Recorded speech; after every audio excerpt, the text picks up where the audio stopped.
संगत जीओ, आप जी ने मनोहर कीर्तन सरवण किया है जो बड़े प्यार दे नाल। मैं बेनती करा, मैं किसी की वडियाई नहीं करता, उहदी मान जरूर करना चाहिए क्योंकि मान परमात्मा ने देना है, दिता भी आ।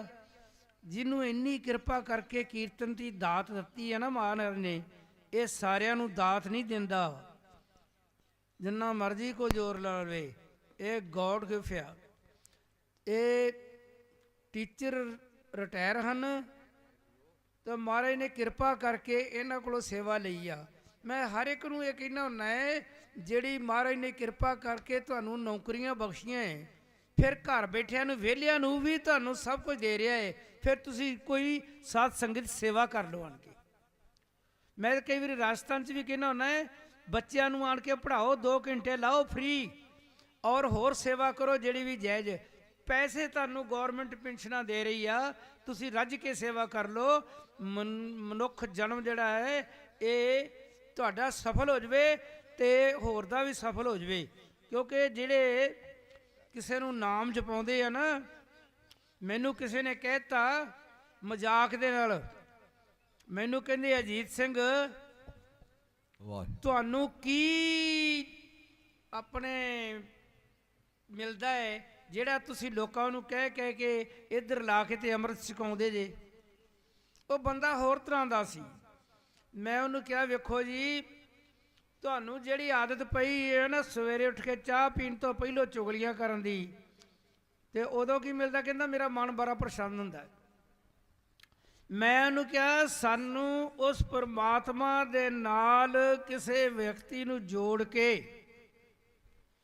इन्ना प्रसन्न हुंदा है मन, जिहड़ा दुनिया ते कोई भी खुश नहीं, शाहूकार भी खुश नहीं, कोठियां वाले भी खुश नहीं, इन्नी सानू खुशी प्राप्त हुंदी आ। आप जी ने सरवण किया है ना, 7 मंदिर जैसे कंचन के ओसार दीने, तैसा पुण्य एक गुरसिख को शब्द सिखाएगा। इन्ना पुण्य नूं शब्द सिखाए दा मिल जाता है, किसी दे नाल जोड़न दा सिख नूं, जिन्हों समझा के वाहिगुरू वाहिगुरू करना लग पिया, उहदी सुरती परमात्मा दे नाल जुड़ गई ते उहनूं इन्ना पुण्य मिलता। जिस तरह सैकड़े मंदिर सोने दे बना के ते दान कर दिओ। ते कबीर साहब उन्हां वास्ते की कहंदे आ, ये ते उहदे नाल जोड़ देना। वो कहंदे जिहड़े सुपने दे विच भी कबीर साहब कहंदे आ ना, जिहड़ा राम दा नाम जपदा है ना, उहदे वास्ते की चाहिदा है, मेरे तन दा चमड़ा ला के उन्हां दे पैरां दीयां जुत्तियां बना दिओ। कबीर सुपने हूँ बरड़ाए कै, जय मुख निकसै राम, ताके पग की पान ही मेरे तन को चाम। कितना कुछ कहता है, फिर सरवण कर लो। 7 मंदिर जैसे कंचन के असार दीने, तैसा पुण्य एक सिख को गुर शब्द सिखाएगा। मैं क्या आ कमीशन मिलती सानू, आओ आपां ये निष्काम सेवा कर रहे हैं। सतगुरु सच्चे पातशाह क्यों ना इन्हों कमीशन दूगा? केड़ी कमीशन? वो केड़ी कमीशन? प्रभ मिलने की यही निशानी, मन सच्चा एको हुक्म पछानी, सहज संतोख सदा तृप्तासै, आनंद खसम के भाने। सदा ही आनंद रहूगा उन्होंने जिहड़ा एक कमीशन लाऊगा, लोगों को जोड़ूगा। आओ मैं बेनती करा, पहलों भी की सी, साध संगत चरणों दे विच जिहड़े बाहर फिरदे आ या तंबूआं दे विच आवाज़ पहुँचती पई आ, लंगर दे विच प्रशादे छकदे आ। टाइम हो गया है, 31 मैंबरी जथा जिहड़ा CM की कोठी वाल नूं जाना है, वो कृपा करके अपने नाम लिखा देन ते सतगुरु दे चरणों दे विच अपनी हाज़री लवा के ते जथा लैके जान। आओ कोई प्रचारक या मैं बेनती करदा है, साडी बच्ची ਬੀਬੀ ਸੁਰਿੰਦਰ ਕੌਰ ਖਾਲਸਾ ਉਹ ਆ ਕੇ 10-15 ਮਿੰਟ ਆਪਣੀ ਹਾਜ਼ਰੀ ਲਾਉਣ, ਕਿਉਂਕਿ ਉਹ ਧਾਰਮਿਕ ਸਾਖੀ ਜੋ ਅਸਲੀਅਤ ਹੈ ਇਤਿਹਾਸਿਕ ਉਹ ਸੁਣਾਉਂਦੇ ਨੇ। ਆਪ ਪਿਆਰ ਦੇ ਨਾਲ ਸਰਵਣ ਕਰੋ। ਮੈਂ ਪਹਿਲੋਂ ਵੀ ਬੇਨਤੀ ਕਰਨ ਲੱਗਾ ਹਾਂ, ਥੋੜਾ ਤੁਸੀਂ ਵਿਰਲੇ ਬਹਿੰਦੇ ਜੇ ਨਾ ਜਦੋਂ ਦੂਰ ਦੂਰ, ਉਦੋਂ ਇੰਨਾ ਆਨੰਦ ਨਹੀਂ ਆਉਂਦਾ ਜਿੰਨਾ ਤੁਸੀਂ ਇਕੱਠੇ ਹੋ ਕੇ ਅੱਗੇ ਹੋ ਕੇ ਮਹਾਰਾਜ ਦੀ ਡਿਊਟੀ ਗੋਦੀ 'ਚ ਬੈਠੋਗੇ। ਤੇ ਮੈਂ ਬੇਨਤੀ ਕਰਾਂ ਥੋੜ੍ਹੇ ਅੱਗੇ ਆ ਜਾਓ, ਕੋਈ ਹਰਜਾ ਨਹੀਂ, ਸੰਗਤ ਮੰਨ ਲੈਂਦੀ। ਮੇਰਾ ਪਿਆਰ ਨਾਲ ਜਦੋਂ ਕਹੀਏ ਨਾ ਕੋਈ ਤਕਲੀਫ ਨਹੀਂ ਹੁੰਦੀ, ਉਹ ਅੱਗੇ ਆ ਜਾਂਦੇ ਆ। ਤਾਂ ਬੀਬੀਆਂ ਨੂੰ ਵੀ ਇਕੱਠੇ ਹੋ ਜਾਓ, ਆਓ ਜੀ। ਵਾਹਿਗੁਰੂ ਜੀ ਕਾ ਖਾਲਸਾ, ਵਾਹਿਗੁਰੂ ਜੀ ਕੀ ਫਤਿਹ। ਮੇਰੇ ਮਨ 'ਚ ਇੱਕ ਬੇਨਤੀ ਕਰਨ ਨੂੰ ਦਿਲ ਕਰ ਰਿਹਾ, ਉਹ ਇਹ ਭਾਈ ਸਾਹਿਬ ਜੀ ਨੇ ਕਿਹਾ ਹੈ ਕਿ ਇਹ ਅਖੰਡ ਕੀਰਤਨੀ ਜਥੇ ਦੇ ਨੇ, ਜਿੱਥੇ ਦਾਸ ਹਰ ਇੱਕ ਫਿਰਕੇ ਦੇ ਵਿੱਚ ਵਿਚਰਦਾ ਹੈ। ਹਾਂਜੀ, ਧੰਨ ਧੰਨ ਸ੍ਰੀ ਗੁਰੂ ਨਾਨਕ ਦੇਵ ਜੀ ਦਾ ਉਦੇਸ਼ ਲੈ ਕੇ ਮੈਂ ਵੀ ਚੱਲਿਆ ਹੋਇਆ। ਉਹ ਉਦੇਸ਼ ਇਹ ਹੈ ਕਿ ਘਰ ਘਰ ਅੰਦਰ ਧਰਮਸਾਲ ਹੋਵੇ, ਕੀਰਤਨ ਸਦਾ ਵਸੋਆ। ਹਾਂਜੀ, ਤੇ ਇਹ ਗੁਰੂ ਨਾਨਕ ਦੇਵ ਜੀ ਦਾ ਉਦੇਸ਼ ਹੈ। ਕੋਈ ਜਥੇਬਾਜ਼ੀ ਨਹੀਂ ਹੈ, ਕੋਈ ਜਥੇਦਾਰੀ ਨਹੀਂ ਹੈ। ਜਦੋਂ ਅਸੀਂ ਇਸ ਚੀਜ਼ ਨੂੰ ਪਾਲਾਂਗੇ, ਅਸੀਂ ਸਾਰਿਆਂ ਨੂੰ ਗਲਵੱਕੜੀ ਵਿੱਚ ਲਾਂਗੇ। ਤੇ ਸਾਡੇ ਗੁਰੂਆਂ ਨੇ ਸਾਰਿਆਂ ਨੂੰ ਗਲਵੱਕੜੀ ਵਿੱਚ ਲਿਆ ਹੈ, ਪਹਿਲੇ ਪਾਤਸ਼ਾਹੀ ਤੋਂ ਲੈ ਕੇ 10 ਪਾਤਸ਼ਾਹੀਆਂ ਤੱਕ। ਤੇ 10 ਪਾਤਸ਼ਾਹੀਆਂ ਤੋਂ ਬਾਅਦ ਧੰਨ ਧੰਨ ਸ੍ਰੀ ਗੁਰੂ ਗ੍ਰੰਥ ਸਾਹਿਬ ਜੀ ਵੀ ਆਪਣੀ ਗਲਵੱਕੜੀ ਦੇ ਵਿੱਚ ਲੈਂਦੇ ਨੇ। ਉਹ ਇਸ ਤਰ੍ਹਾਂ ਜੇ ਇਹਨਾਂ ਨੂੰ ਬੁਲਾਓ ਤਾਂ ਜ਼ਰੂਰ ਬੋਲਦੇ ਨੇ। ਤੁਸੀਂ ਸੱਚ ਜਾਣਿਓ, ਆਪਣੀ ਅਰਦਾਸ ਕਰਕੇ ਤੁਹਾਡੇ ਮਨ ਦੀ ਜਿਹੜਾ ਮਨੋਕਾਮਨਾ ਹੈ, ਅਰਦਾਸ ਕਰਕੇ, ਅਰਦਾਸ ਹੋਵੇ ਜਿਸ ਤਰ੍ਹਾਂ ਧੁਰ ਕੀ ਬਾਣੀ ਹੈ, ਧੁਰ ਕੀ ਬਾਣੀ ਆਈ ਤਿਨ ਸਗਲੀ ਚਿੰਤ ਮਿਟਾਈ। ਇਹ ਚਿੰਤ ਮਿਟਾ ਦਿੰਦੇ ਨੇ ਜਦੋਂ ਤੁਸੀਂ ਇੱਕ ਮਨ ਇੱਕ ਚਿੱਤ ਦੇ ਨਾਲ ਤੁਸੀਂ ਬਾਣੀ ਪੜ੍ਹ ਕੇ ਅਰਦਾਸ ਕਰੋਗੇ। ਤਾਂ ਫਿਰ ਤੁਸੀਂ ਇਹਨਾਂ ਨੂੰ ਕਹੋਗੇ ਬੋਲੋ ਜੀ ਵਾਹਿਗੁਰੂ। ਤੇ ਵਾਹਿਗੁਰੂ ਜੀ ਜਿਹੜੇ ਨੇ ਬੋਲਦੇ ਨੇ, ਤੇ ਉਹ ਫਿਰ ਕਹਿੰਦੇ ਨੇ ਪਰਮੇਸ਼ਰ ਦਿੱਤਾ ਬੰਨਾ ਦੁਖ ਰੋ ਕਾ ਡੇਰਾ ਬੰਨਾ। ਤੇ ਦਾਸ ਹਰ ਇੱਕ ਫਿਰਕੇ ਦੇ ਵਿੱਚ ਵਿਚਰਦਾ। ਨਿਹੰਗ ਸਿੰਘਾਂ ਦੀ ਛਾਉਣੀ ਦੇ ਵਿੱਚ ਚੱਲ ਜਾਵਾਂ, ਮੈਨੂੰ ਰਾਗਾ ਸਿੰਘ ਕਹਿੰਦੇ ਨੇ, ਬੜੇ ਖੁਸ਼ ਹੁੰਦੇ ਰਾਗਾ ਸਿੰਘ ਆਏ ਨੇ।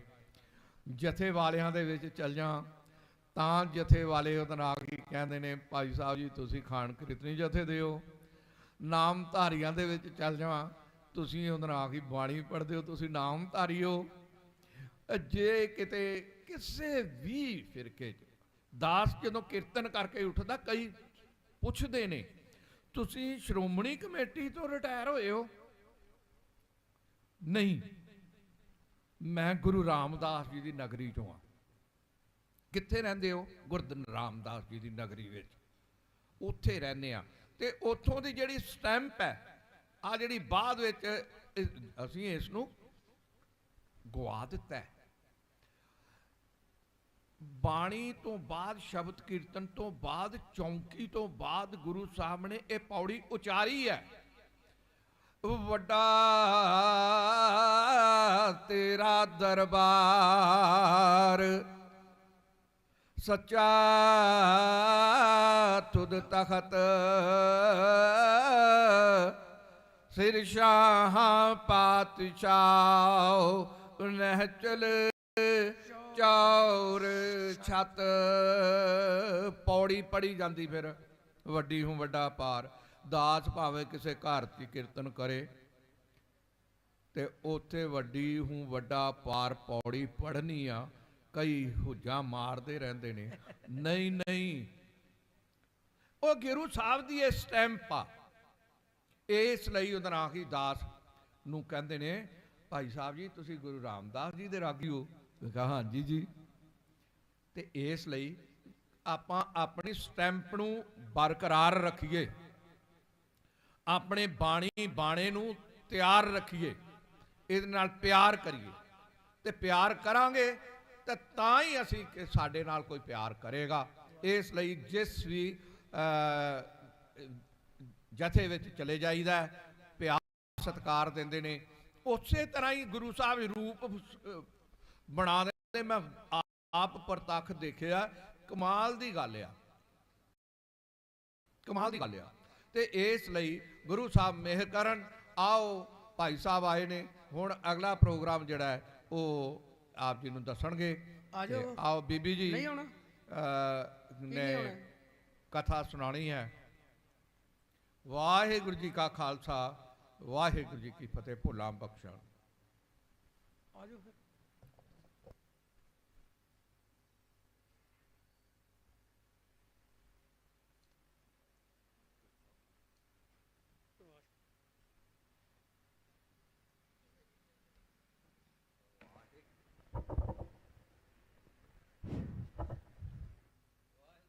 ਖਾਲਸਾ ਵਾਹਿਗੁਰੂ ਜੀ ਕੀ ਫਤਿਹ। ਜੁਗ ਜੁਗ ਟਲ ਧੰਨ ਧੰਨ ਸ੍ਰੀ ਗੁਰੂ ਗ੍ਰੰਥ ਸਾਹਿਬ ਮਹਾਰਾਜ ਦੀ ਪਾਵਨ ਵਿਤ ਹਜ਼ੂਰ 'ਚ ਬੈਠੀ ਗੁਰੂ ਪਿਆਰੀ ਗੁਰੂ ਸਵਾਰੀ ਗੁਰੂ ਸਾਧ ਸੰਗਤ ਜੀਓ, ਗੱਜ ਵੱਜ ਕੇ ਫਤਿਹ ਬੁਲਾਓ। ਵਾਹਿਗੁਰੂ ਜੀ ਕਾ ਖਾਲਸਾ, ਵਾਹਿਗੁਰੂ ਜੀ ਕੀ ਫਤਿਹ।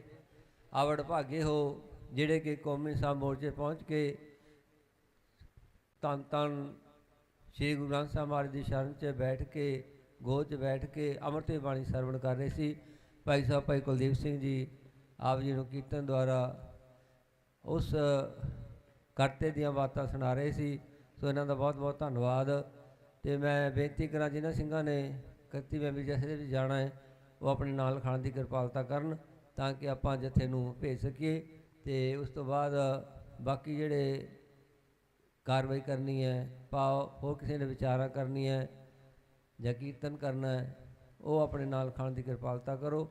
ਅਤੇ ਜਿਹਨਾਂ ਵੀਰਾਂ ਨੇ ਜਾਣਾ ਹੈ ਉਹ ਵੀ ਆਪਣੇ ਨਾਂ ਲਿਖਾਉਣ ਦੀ ਕਿਰਪਾਲਤਾ ਕਰੋ ਜੀ। ਵਾਹਿਗੁਰੂ ਜੀ ਕਾ ਖਾਲਸਾ, ਵਾਹਿਗੁਰੂ ਜੀ ਕੀ ਫਤਿਹ।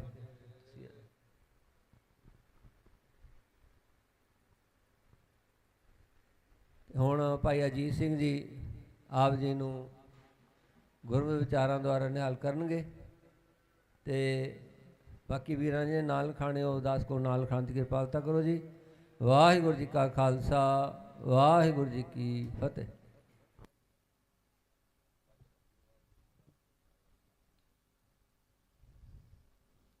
ਡੰਡੌਤ ਬੰਦਨ ਅਨੇਕ ਵਾਰ,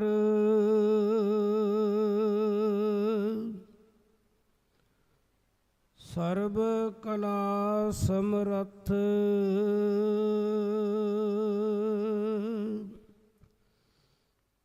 ਡੋਲਣ ਤੇ ਰੱਖੋ ਪ੍ਰਭੂ,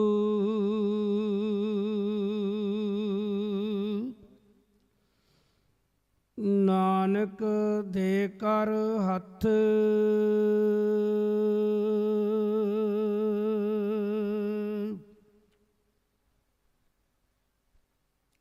ਗੁਰੂ ਪਿਆਰੀ ਸਾਧ ਸੰਗਤ ਜੀਓ, ਆਪ ਜੀ ਨੇ ਕੀਰਤਨ ਸਰਵਣ ਕੀਤਾ ਹੈ। ਬੜੇ ਪਿਆਰ ਦੇ ਨਾਲ ਉਹਨਾਂ ਨੇ ਸਤਿਗੁਰੂ ਦੇ ਪਾਵਨ ਚਰਨਾਂ ਨਾਲ ਜੋੜਨ ਦੀ ਕੋਸ਼ਿਸ਼ ਕੀਤੀ ਹੈ। ਜਿਹੜਾ ਗੁਰਸਿੱਖ ਹੈ ਨਾ, ਗੁਰਸਿੱਖ ਅੰਦਰੋਂ ਹੋ ਕੇ ਬੁਰਿਆਂ ਦਾ ਵੀ ਭਲਾ ਕਰਦਾ ਹੈ। ਉਹ ਕਹਿੰਦਾ ਸੱਚੇ ਪਾਤਸ਼ਾਹ, ਜਿਸ ਤਰ੍ਹਾਂ ਤੂੰ ਮੇਰੇ 'ਤੇ ਕਿਰਪਾ ਕੀਤੀ ਹੈ ਨਾ, ਉਸੇ ਤਰ੍ਹਾਂ ਇਹਦੇ 'ਤੇ ਵੀ ਕਿਰਪਾ ਕਰ ਦੇ, ਕਿਉਂ ਅਸੀਂ ਰਲ ਮਿਲ ਕੇ ਬਹਿ ਕੇ ਤੇਰਾ ਜਸ ਗਾਇਆ ਕਰੀਏ। ਇਹ ਜਿਹੜੀ ਲਾਈਨ ਹੈ ਨਾ, ਇਹ ਹੈ ਹੀ ਇਸ ਤਰ੍ਹਾਂ ਦੀ ਆ। ਇਹਦੇ ਵਿੱਚ ਇਹ ਨਹੀਂ ਹੈਗਾ ਕੋਈ ਦੁਨਿਆਵੀ ਪਦਵੀ ਲੈਣ ਵਾਸਤੇ ਮੇਰੇ ਬਰਾਬਰ ਤੇ ਨਾ ਹੋ ਜਾਵੇ। ਇਹ ਪਰਮਾਤਮਾ ਦਰ ਦੀ ਲੈਣ ਹੀ ਐਸੀ ਆ। ਉਹ ਕਹਿੰਦਾ ਵੀ ਜਿਹੜੇ ਜਿੱਧਰ ਰਾਹ ਤੇ ਮੈਂ ਚੱਲਿਆ ਨਾ, ਇੱਥੇ ਤਕਰੀਬਨ ਸਾਰੇ ਹੀ ਤੁਰ ਪੈਣ, ਅਸੀਂ ਸਾਰੇ ਸਤਸੰਗ ਕਰਕੇ ਉਸ ਦਾ ਸ਼ੁਕਰ ਪ੍ਰਮਾਤਮਾ ਦਾ ਮਨਾ ਲਈਏ। ਇਸ ਕਰਕੇ ਮੈਂ ਬੇਨਤੀ ਕਰ ਰਿਹਾ ਸੀ ਪਹਿਲੋਂ ਵੀ, ਭਾਈ ਸਾਹਿਬ ਨਿਸ਼ਕਾਮ ਸੇਵਾ ਕਰਦੇ, ਰੋਜ਼ ਹੀ ਇੱਥੇ ਆਉਂਦੇ ਆ, ਆਪਣੇ ਹੋਰ ਪਾਸੇ ਨਹੀਂ ਜਾਂਦੇ। ਸਵੇਰ ਤੋਂ ਸ਼ਾਮ ਤੱਕ ਕਿਤੇ ਵੀ ਇਹਨਾਂ ਨੂੰ ਟਾਈਮ ਮਿਲੇ ਉਧਰ ਹੀ ਇਹ ਕੀਰਤਨ ਕਰਨ ਲੱਗ ਪੈਂਦੇ ਆ। ਮੈਂ ਤੇ ਵੈਸੇ ਇੱਕ ਦੱਸਿਆ ਸੀ ਵੀ ਭਾਈ ਸਾਹਿਬ ਅਖੰਡ ਕੀਰਤਨ ਜਥੇ ਦੇ ਆ, ਲੇਕਿਨ ਅਖੰਡ ਕੀਰਤਨ ਜਥਾ ਕੋਈ ਇਹ ਨਹੀਂ ਹੈਗਾ ਕਿ ਆਪਣੀਆਂ ਮਰਜ਼ੀਆਂ ਕਰਦਾ, ਨਹੀਂ, ਉਹ ਸੇਵਾ ਕਰਦੇ ਆ ਗੁਰੂ ਘਰ ਦੀ, ਉਹ ਸੰਗਤਾਂ ਨੂੰ ਨਾਲ ਜੋੜਦੇ ਆ।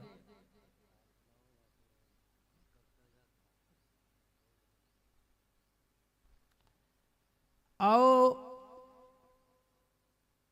ਅਸੀਂ ਸੰਗਤਾਂ ਦੇ ਚਰਨਾਂ 'ਚ ਬੇਨਤੀ ਕਰਦੇ ਹਾਂ, 2-3 ਵਾਰੀ ਅੱਗੇ ਵੀ ਕਰ ਚੁੱਕੇ ਹਾਂ। ਆਓ ਜਥੇ ਦੇ ਵਾਸਤੇ ਤਿਆਰ ਹੋਵੋ ਤੁਸੀਂ। ਕਬੀਰ ਸਾਹਿਬ ਆਪਣੇ ਘਰ ਦੇ ਵਿੱਚ ਬੈਠੇ ਹੋਏ ਨੇ, ਕੁਝ ਸੰਗਤਾਂ ਦੇ ਰੂਪ ਵਿੱਚ ਸੰਤ ਜਨ ਆਏ ਉਹਨਾਂ ਦੇ ਕੋਲ ਤੇ ਕਹਿਣ ਲੱਗੇ, ਕਬੀਰ ਸਾਹਿਬ ਜੀ ਅਸੀਂ 68 ਤੀਰਥਾਂ ਦਾ ਇਸ਼ਨਾਨ ਕਰਨ ਚੱਲੇ ਆ। ਤਾਂ ਕਬੀਰ ਸਾਹਿਬ ਨੇ ਕਹਿਤਾ ਠੀਕ ਹੈ ਜੀ। ਉਹਨਾਂ ਨੇ ਆਪਣੇ ਕੋਲੋਂ ਇੱਕ ਅੱਜ ਜਿਹੜੀ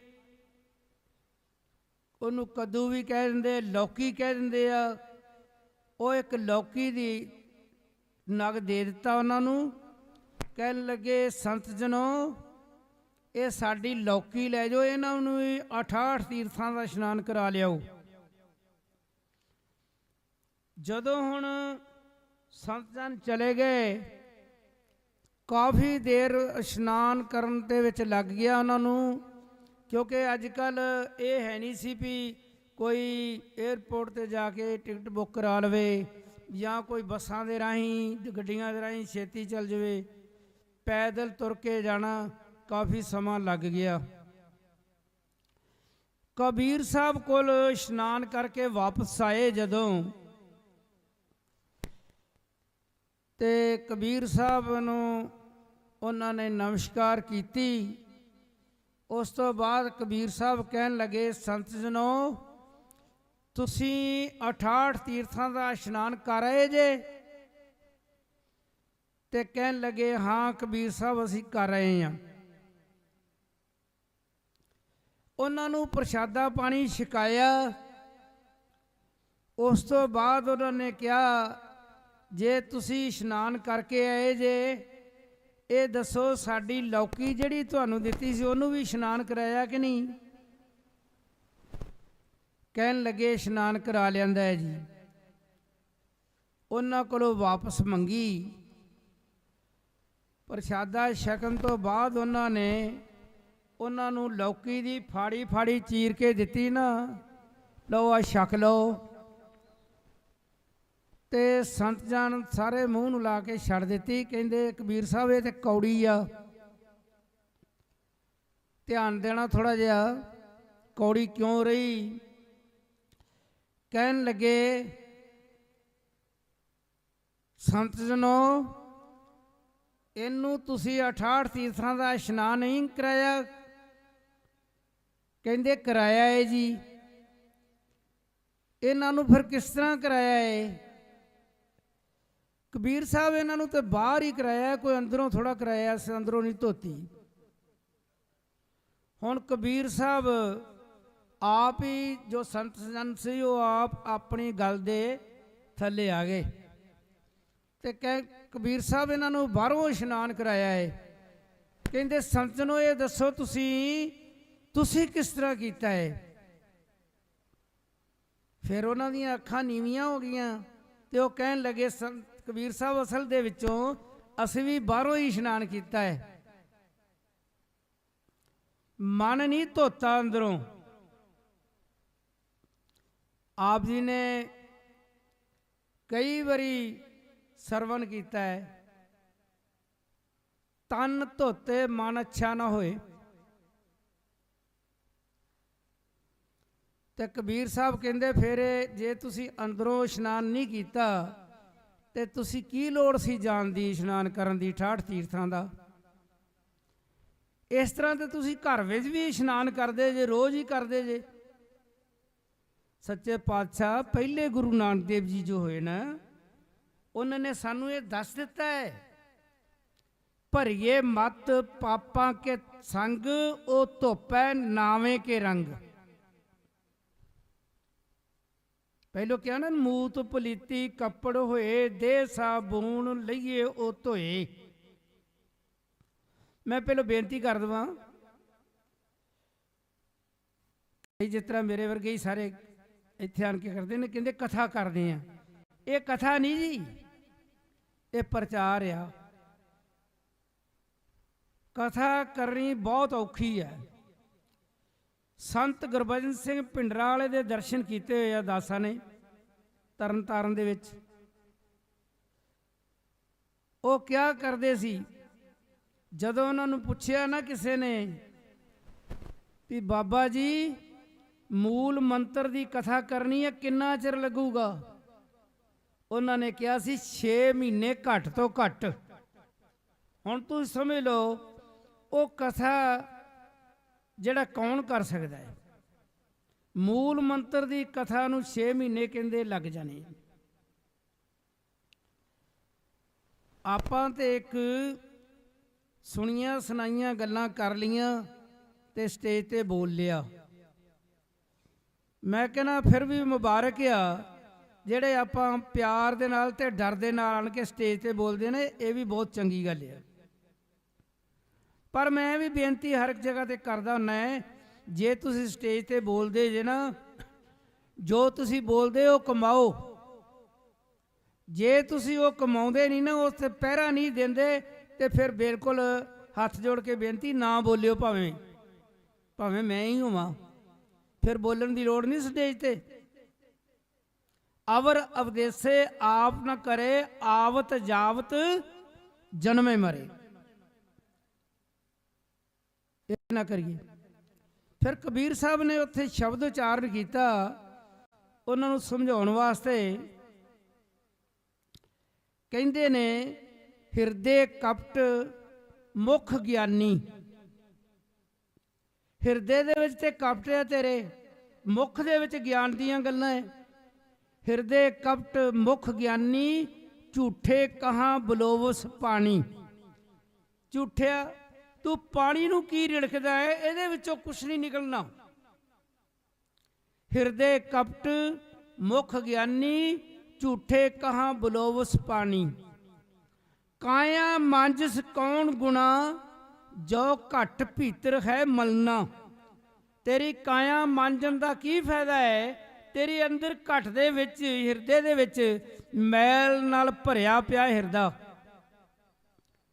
ਕਾਇਆ ਮਾਂਜਸ ਕੌਣ ਗੁਣਾ, ਜੋ ਘਟ ਭੀਤਰ ਹੈ ਮਲਣਾ। ਲੌਕੀ 68 ਤੀਰਥ ਨਹਾਈ, ਕੌਰਾ ਪਨ ਤੋ ਨਾ ਜਾਈ। ਕਉ ਕਬੀਰ ਵਿਚਾਰੀ, ਭਵ ਸਾਗਰ ਤਾਰ ਮਰਾਰੀ। ਕਹਿੰਦੇ ਇਹ ਵਿਚਾਰ ਦੇ ਨਾਲ, ਵਿਵੇਕ ਦੇ ਨਾਲ ਭਵ ਸਾਗਰ ਤਰਿਆ ਜਾਣਾ ਹੈ। ਐਵੇਂ ਨਹੀਂ ਤਰਿਆ ਜਾਣਾ ਗੱਲਾਂ ਦੇ ਨਾਲ। ਗੱਲੀ ਅਸੀਂ ਚੰਗੀਆਂ, ਆਚਾਰੇ ਬੁਰੀਆਂ। ਮਨੋਂ ਕੁਸੁਦਾ ਕਾਲੀਆਂ, ਬਾਹਰੋਂ ਚਿਟਵੀਆਂ। ਰੀਸਾਂ ਕਰੇ ਤਣਾੜੀਆਂ, ਜੋ ਸੇਵੇ ਦਰ ਖੜੀਆਂ। ਅਸੀਂ ਰੀਸਾਂ ਉਹਨਾਂ ਦੇ ਕਰਦੇ ਹਾਂ ਜਿਹੜੇ ਮਹਾਰਾਜ ਦੇ ਦਰ ਤੇ ਹਰ ਵਕਤ ਹਾਜ਼ਰ ਨਾਜ਼ਰ 24 ਘੰਟੇ ਸਵਾਸ ਸਾਹ ਸਿਮਰ ਕਰਦੇ ਆ। ਉਹ ਸਾਡੇ ਕੋਲ ਗੱਲਾਂ ਨਾਲ ਤੇ ਸਿਮਰਨ ਨਹੀਂ ਹੋਣਾ। ਅੰਦਰੋਂ ਸਿਮਰਨ ਕਰਾਂਗੇ, ਅੰਮ੍ਰਿਤ ਵੇਲਾ ਸੰਭਾਲਾਂਗੇ। ਅੰਮ੍ਰਿਤ ਵੇਲੇ ਮੈਂ ਕਈ ਵਾਰੀ ਬੇਨਤੀ ਕਰਦਾ ਨਾ, ਜਿਹੜੇ ਸਿੰਘਾਂ ਨੇ ਅੰਮ੍ਰਿਤ ਛਕਿਆ ਹੈ ਨਾ, ਉਹ ਕਿਰਪਾ ਕਰਕੇ, ਕੱਲ ਵੀ ਮੈਂ ਬੇਨਤੀ ਕੀਤੀ ਸੀ, ਉਹ ਸੱਚੇ ਪਾਤਸ਼ਾਹ ਦੀ ਹਾਜ਼ਰੀ ਭਰਨ ਗੁਰੂ ਗੋਬਿੰਦ ਸਿੰਘ ਜੀ ਦੀ। ਤੇ ਜਿਹੜਾ ਬਿਜਲੀ ਦਾ ਬਿੱਲ ਆਇਆ ਇਹਨਾਂ ਨੂੰ ਅਦਾ ਕਰ ਲੈਣ, ਨਹੀਂ ਜੇ ਕਨੈਕਸ਼ਨ ਕੱਟਿਆ ਜਾਂਦਾ। ਕੱਲ ਮੈਂ ਬੇਨਤੀ ਕੀਤੀ ਸੀ ਕਿਤੇ ਭੁਲੇਖਾ ਹੋਵੇ, ਜੇ ਸਿਮਰ ਨਹੀਂ ਕਰਦਾ, ਨਿਤਨੇਮ ਦੀਆਂ ਬਾਣੀਆਂ ਨਹੀਂ ਪੜ੍ਹਦਾ, ਤੇ ਉਹ ਕਵੇ ਨਾ ਮੈਂ ਗੁਰੂ ਗੋਬਿੰਦ ਸਿੰਘ ਦਾ ਸਿੱਖ ਹਾਂ, ਉਹਦੇ ਰਜਿਸਟਰ 'ਚੋਂ ਨਾਂ ਕੱਟਿਆ ਜਾਊਗਾ। ਮੈਂ ਕੱਲ ਬੇਨਤੀ ਕੀਤੀ। ਗੁਰੂ ਰਾਮਦਾਸ ਦਾ ਉਦਾਹਰਨ ਦੇ ਕੇ ਉਹਨਾਂ ਨੇ ਸ਼ਬਦ ਕਿਹਾ ਸੀ, ਗੁਰ ਸਤਿਗੁਰ ਕਾ ਜੋ ਸਿੱਖ ਖਾਏ ਸੇ ਸੋ ਭਲ ਕੇ ਉਠ ਹਰ ਨਾਮ ਤੇ ਆਵੇ, ਉਦਮ ਕਰੇ ਭਲ ਕੇ ਪ੍ਰਭਾਤੀ, ਇਸ਼ਨਾਨ ਕਰੇ ਅੰਮ੍ਰਿਤਸਰ ਨਹਾਵੇ। ਉਪਦੇਸ਼ ਗੁਰੂ ਹਰ ਜਾਪੈ, ਸਭ ਕਿਲ ਵਿਪਾਕ ਦੋਖ ਲੈ ਜਾਵੇ। ਫਿਰ ਚੜੇ ਦਿਵਸ ਗੁਰਬਾਣੀ ਗਾਵੇ, ਬਹਿੰਦਿਆਂ ਉੱਠਦਿਆਂ ਹਰ ਨਾਮ ਤੇ ਆਵੇ। ਜੋ ਸਾਸ ਗਰਾਸ ਤੇ ਆਏ ਮੇਰਾ ਹਰ ਹਰ, ਸੋ ਗੁਰ ਸਿੱਖ ਗੁਰੂ ਬਣ ਭਾਵੇ। ਜਿਸ ਨੂੰ ਦਿਆਲ ਹੋਵੇ ਮੇਰਾ ਸਵਾਮੀ, ਤਿਸ ਗੁਰ ਸਿੱਖ ਗੁਰੂ ਉਪਦੇਸ਼ ਸੁਣਾਵੇ। ਫਿਰ ਸਿੱਖ ਪੁੱਛਣ ਲੱਗੇ, ਸੱਚੇ ਪਾਤਸ਼ਾਹ ਫਿਰ ਕੀ ਮਿਲੂਗਾ ਸਾਨੂੰ? ਕਹਿੰਦੇ ਜਨ ਨਾਨਕ ਧੂੜ ਮੰਗੇ ਤਿਸ ਗੁਰ ਸਿੱਖ ਕੀ, ਜੋ ਆਪ ਜਪੇ ਅਵਰੈ ਨਾਮ ਜਪਾਵੇ। ਕਹਿੰਦੇ ਗੁਰੂ ਰਾਮਦਾਸ ਕਹਿੰਦੇ ਆ, ਗੁਰ ਸਿੱਖੋ ਮੈਂ ਉਹਨਾਂ ਗੁਰਸਿੱਖਾਂ ਦੀ ਧੂੜੀ ਆਪਣੇ ਮੱਥੇ ਨੂੰ ਲਾਵਾਂਗਾ, ਚਰਨਾਂ ਦੇ ਨੂੰ, ਜਿਹੜਾ ਆਪ ਜਪਦਾ ਤੇ ਲੋਕਾਂ ਨੂੰ ਜਪਾਉਂਦਾ ਹੈ। ਮੈਂ ਬੇਨਤੀ ਕਰਦਾ ਨਾ, ਜੋ ਦਾਦੇ ਦਾ ਖੋਲ ਡਿੱਠਾ ਖਜ਼ਾਨਾ, ਤਾਂ ਮੇਰੇ ਮਨ ਭਇਆ ਨਿਧਾਨਾ। ਖਾਵੋ ਖਰਚੋ ਰਲ ਮਿਲ ਭਾਈ, ਟੋਟ ਨਾ ਆਵੇ ਵੱਧ ਹੋ ਜਾਈ। ਇਹ ਵੱਧਦਾ ਏ, ਇਹ ਜਿੰਨਾ ਇਹਨਾਂ ਨੂੰ ਪਿਆਰ ਨਾਲ ਵੰਡਿਆ ਜਾਵੇ, ਇਹ ਘਟਦਾ ਨਹੀਂ, ਵੱਧਦਾ ਏ ਖਜ਼ਾਨਾ। ਕਦੀ ਤਜਰਬਾ ਕਰਕੇ ਵੇਖ ਲਓ, ਜਿੰਨਾ ਤੁਸੀਂ ਬਾਣੀ ਦੇ ਨਾਲ ਪਿਆਰ ਕਰੋਗੇ, ਬਾਣੀ ਤੁਹਾਡੇ ਨਾਲ ਪਿਆਰ ਕਰਨ ਲੱਗ ਪਊਗੀ, ਬਾਣੀ ਤੁਹਾਡੇ ਨਾਲ ਮਿਲ ਜਾਊਗੀ, ਤੁਹਾਡੇ ਅੰਦਰ ਵਸ ਜਾਊਗੀ। ਕੀ ਕਹਿੰਦੇ ਆ ਮਹਾਰਾਜ ਨੇ ਬੜੇ ਪਿਆਰ ਦੇ ਨਾਲ ਕਿਹਾ ਹੈ, ਕਿੰਨਾ ਪੁੱਤਾਂ ਨਾਲੋਂ ਵੱਧ ਕਿਸੇ ਨੂੰ ਕੋਈ ਚੀਜ਼ ਲੈ ਕੇ ਆਇਆ ਹੋਵੇ ਨਾ, ਤੇ ਆਵਾਜ਼ ਮਾਰਦਾ ਸਾਰਿਆਂ ਬੱਚਿਆਂ ਨੂੰ, ਆਓ ਪੁੱਤਰ ਮੈਂ ਬੜੇ ਵਧੀਆ ਸੇ ਲੈ ਕੇ ਆਇਆ, ਤੇ ਆਓ ਲੈ ਲਓ ਤੇ ਖਾਓ ਇਹਨੂੰ ਚੀਰ ਕੇ। ਤੇ ਸਾਡਾ ਗੁਰੂ ਕੀ ਕਹਿੰਦਾ, ਗੁਰੂ ਅਮਰਦਾਸ ਜੀ ਕਹਿੰਦੇ, ਆਵੋ ਸਿੱਖ ਸਤ ਗੁਰੂ ਕੇ ਪਿਆਰਿਓ, ਗਾਵੋ ਸੱਚੀ ਬਾਣੀ, ਬਾਣੀ ਤਾਂ ਗਾਵੋ ਗੁਰੂ ਕੇਰੀ ਬਾਣੀਆਂ ਸਿਰ ਬਾਣੀ। ਜਿਨ ਕੋ ਨਦਰ ਕਰਮ ਹੋਵੇ ਹਿਰਦੇ ਤਿਨਾ ਸਮਾਨੀ, ਪੀਵੋ ਅੰਮ੍ਰਿਤ ਸਦਾ ਰਹੋ ਹਰ ਰੰਗ ਜਪਿਓ ਸਾਰਮ ਪਾਣੀ। ਕਹੇ ਨਾਨਕ ਸਦਾ ਗਾਓ ਇਹ ਸੱਚੀ ਬਾਣੀ। ਤੇ ਗੁਰੂ ਅਮਰਦਾਸ ਜੀ ਨੇ ਇਹ ਵੀ ਲਿਖ ਦਿੱਤਾ ਹੈ, ਇਹ ਕਿਰਪਾ ਤੋਂ ਬਗੈਰ ਨਹੀਂ ਮਿਲਦੀ। ਰਾਤ ਨੂੰ ਜਾਗਣਾ ਵੀ ਨਹੀਂ ਮਿਲਦਾ ਕਿਰਪਾ ਤੋਂ ਬਗੈਰ। ਗੁਰ ਕਿਰਪਾ ਤੇ ਸੇਜਨ ਜਾਗੇ, ਜਿਨ੍ਹਾਂ ਹਰ ਮਨ ਵਸਿਆ ਬੋਲੇ ਅੰਮ੍ਰਿਤ ਬਾਣੀ। ਕਹਿ ਨਾਨਕ ਸੋ ਤਤ ਪਾਵੈ, ਜਿਸ ਨੂੰ ਅਣਦਿਨ ਹਰ ਲਿਵ ਲਾਗੇ, ਜਾਗਤ ਰਹਿਣ ਵਿਹਾਣੀ। ਉਹ ਰਾਤ ਨੂੰ ਜਾਗਦੇ ਆ ਜਿਨ੍ਹਾਂ ਤੇ ਸੱਚੇ ਪਾਤਸ਼ਾਹ ਨੇ ਅਪਾਰ ਕਿਰਪਾ ਕਰਕੇ ਬਖਸ਼ ਕਰਕੇ ਉਹਨਾਂ ਨੂੰ ਬਾਣੀ ਉਹਨਾਂ ਦੇ ਹਿਰਦੇ 'ਚ ਵਸਾ ਦਿੱਤੀ ਆ। ਆਓ ਹੁਣ ਅਰਦਾਸ ਹੋਊਗੀ ਮੋਰਚੇ ਵਾਸਤੇ, ਤੇ ਇੱਕ ਵਾਰੀ ਗੱਜ ਕੇ ਫਤਿਹ ਬੁਲਾ ਦਿਓ। ਵਾਹਿਗੁਰੂ ਜੀ ਕਾ ਖਾਲਸਾ, ਵਾਹਿਗੁਰੂ ਜੀ ਕੀ ਫਤਿਹ। ਹਰਤਮ ਪੈ ਅਰਦਾਸ ਜਿਉ ਪਿੰਡ ਸਭ ਤੇਰੀ ਰਾਸ। ਤੁਮ ਮਾਤ ਪਿਤਾ ਹਮ ਬਾਰਿਕ ਤੇਰੇ, ਤੁਮਰੀ ਕਿਰਪਾ ਮਹਿ ਸੁਖ ਕਨੇਰੇ। ਕੋਈ ਨ ਜਾਣੈ ਤੁਮਰਾ ਅੰਤ, ਊਚੇ ਤੇ ਊਚਾ ਭਗਵੰਤ। ਸਗਲ ਸਮਗਰੀ ਤੁਮਰਾ ਸੂਤਰ ਤਾਰੇ, ਤੁਮ ਤੇ ਹੋਏ ਸੋ ਆਗਿਆਕਾਰੀ। ਤੁਮਰੀ ਗਾਤ ਮੇਤ ਤੁਮ ਹੀ ਜਾਨੀ, ਨਾਨਕ ਦਾਸ ਸਦਾ ਕੁਰਬਾਨੀ। ਤੁਧ ਆਗਿ ਅਰਦਾਸ ਹਮਾਰੀ, ਜਿਉ ਪਿੰਡ ਸਭ ਤੇਰਾ ਵਾਹਿਗੁਰੂ। ਕਹੋ ਨਾਨਕ ਸਭ ਤੇਰੀ ਵਡਿਆਈ, ਕੋਈ ਨਾਉ ਨ ਜਾਣੈ ਮੇਰਾ ਵਾਹਿਗੁਰੂ। ਬੋਲਣਾ ਜੀ ਸ੍ਰੀ ਵਾਹਿਗੁਰੂ ਵਾਹਿਗੁਰੂ ਵਾਹਿਗੁਰੂ। ਤੀਨੇ ਤਾਪ ਨਿਵਾਰਨ ਹਾਰਾ, ਦੁਖ ਹੰਤਾ ਸੁਖ ਰਾਸ, ਤਾਕੋ ਵਿਘਨ ਕਉ ਲਾਗੈ ਜਾ ਕੀ ਪ੍ਰਭਾਗੈ। ਅਰਦਾਸ। ਅਰਦਾਸ ਇੱਕ ਓੰਕਾਰ ਸ੍ਰੀ ਵਾਹਿਗੁਰੂ ਜੀ ਕੀ ਫਤਿਹ। ਵਾਰ ਸ੍ਰੀ ਭਗਵਤੀ ਜੀ ਕੀ ਪਾਤਸ਼ਾਹੀ ਦਸਵੇਂ। ਪ੍ਰਥਮ ਭਗਵਤੀ ਸਿਮਰ ਕੈ ਗੁਰੂ ਨਾਨਕ ਲਈ, ਧਿਆਏ ਰੰਗਤ ਗੁਰ ਤੇ ਅਮਰਦਾਸ। ਰਾਮਦਾਸਾਂ ਹੋਈ ਸਹਾਇ, ਅਰਜਨ ਹਰ ਗੋਬਿੰਦਨੋ ਸਿਮਰੋ। ਸ੍ਰੀ ਹਰਿ ਰਾਏ ਸ੍ਰੀ ਹਰਿ ਕ੍ਰਿਸ਼ਨ ਧਿਆਈਐ, ਜਿਸ ਡਿਠੇ ਸਬਦ ਹੁਜੈ ਦੇਗ ਬਹਾਦਰ ਸਿਮਰਿਐ। ਘਰ ਨੌ ਨਿਧ ਆਵੈ ਧਾਏ, ਸਭ ਥਾਈ ਹੋਣਾ ਜੀ ਸਹਾਇ। ਦਸਵੇਂ ਪਾਤਸ਼ਾਹ ਸ੍ਰੀ ਗੁਰੂ ਗੋਬਿੰਦ ਸਿੰਘ ਸਾਹਿਬ ਮਹਾਰਾਜ, ਸਭ ਥਾਈ ਹੋਣਾ ਜੀ ਸਹਾਇ। ਦਸਾਂ ਪਾਤਸ਼ਾਹੀਆਂ ਦੀ ਜਾਗਦੀ ਜੋਤ, ਸ੍ਰੀ ਗੁਰੂ ਗ੍ਰੰਥ ਸਾਹਿਬ ਜੀ ਦੇ ਪਾਠ ਦੇ ਦਾਰ ਦਾ ਧਿਆਨ ਧਰ ਕੇ ਖਾਲਸਾ ਜੀ ਵੱਲੋਂ ਜੀ ਵਾਹਿਗੁਰੂ ਵਾਹਿਗੁਰੂ ਵਾਹਿਗੁਰੂ। ਪੰਜਾਂ ਪਿਆਰਿਆਂ ਚਹੁੰ ਸਾਹਿਬਜ਼ਾਦਿਆਂ, ਚਾਰੇ ਮੁਕਤਿਆਂ ਹਾਠੀਆਂ ਜਾਪੀਆਂ ਤਾਪੀਆਂ, ਜਿਨ੍ਹਾਂ ਤੇਰਾ ਨਾਮ ਜਪਿਆ ਵੰਡ ਕੇ ਛਕਿਆ, ਦੇਖ ਚਲਾਈ ਤੇ ਗਵਾਹੀ ਦੇਖ ਕੇ ਅਣ ਡਿੱਠ ਕੀਤਾ। ਤਿਨਾਂ ਪਿਆਰਿਆਂ ਸਚਿਆਰਿਆਂ ਦੀ ਕਮਾਈ ਦਾ ਧਿਆਨ ਧਰ ਕੇ ਖਾਲਸੇ ਵੱਲੋਂ ਜੀ ਵਾਹਿਗੁਰੂ ਵਾਹਿਗੁਰੂ ਵਾਹਿਗੁਰੂ। ਜਿਨ੍ਹਾਂ ਸਿੰਘਾਂ ਸਿੰਘਣੀਆਂ ਨੇ ਧਰਮ ਹੇਤ ਸੀਸ ਦਿੱਤੇ, ਬੰਦ ਬੰਦ ਘਟਾਏ ਖੋਪਰੀਆਂ ਲੋਹਾਈਆਂ, ਚਾਰ ਕੁੜੀਆਂ ਜਲੇ ਤਨ ਆਰਿਆਂ ਨਾਲ ਜਰਾਏ। ਗੁਰਦੁਆਰਿਆਂ ਨੇ ਕੁਰਬਾਨੀਆਂ ਕੀਤੀਆਂ, ਧਰਮ ਨਹੀਂ ਹਾਰਿਆ, ਸਿੱਖੀ ਕੇ ਸੰਗ ਨਿਭਾਏ। ਦਿਨਾਂ ਦੀ ਕਮਾਈ ਦਾ ਧਿਆਨ ਧਰ ਕੇ ਖਾਲਸੇ ਵੱਲੋਂ ਜੀ ਵਾਹਿਗੁਰੂ ਵਾਹਿਗੁਰੂ ਵਾਹਿਗੁਰੂ। ਪੰਜਾਂ ਤਖਤਾਂ ਦੇ ਸਰਬੱਤ ਗੁਰਦੁਆਰਿਆਂ ਦਾ ਧਿਆਨ ਧਰ ਕੇ ਖਾਲਸਾ ਜੀ ਵੱਲੋਂ ਜੀ ਵਾਹਿਗੁਰੂ ਵਾਹਿਗੁਰੂ ਵਾਹਿਗੁਰੂ। ਪ੍ਰਥਮ ਸਰਬੱਤ ਖਾਲਸਾ ਜੀ ਕੀ ਅਰਦਾਸ ਹੈ ਜੀ, ਸਰਬੱਤ ਖਾਲਸਾ ਜੀ ਕੋ ਵਾਹਿਗੁਰੂ ਵਾਹਿਗੁਰੂ ਵਾਹਿਗੁਰੂ। ਚੇਤਾ ਆਵੇ ਚੇਤਾਵਨ ਕਾ ਸਾਧਕਾ, ਸਰਬ ਸੁਖ ਹੋਵੇ ਜਹਾਂ ਜਹਾਂ ਖਾਲਸਾ ਜੀ ਸਾਹਿਬ, ਤਹਾਂ ਤਹਾਂ ਰਛਿਆ ਰਿਹਾਇਤ।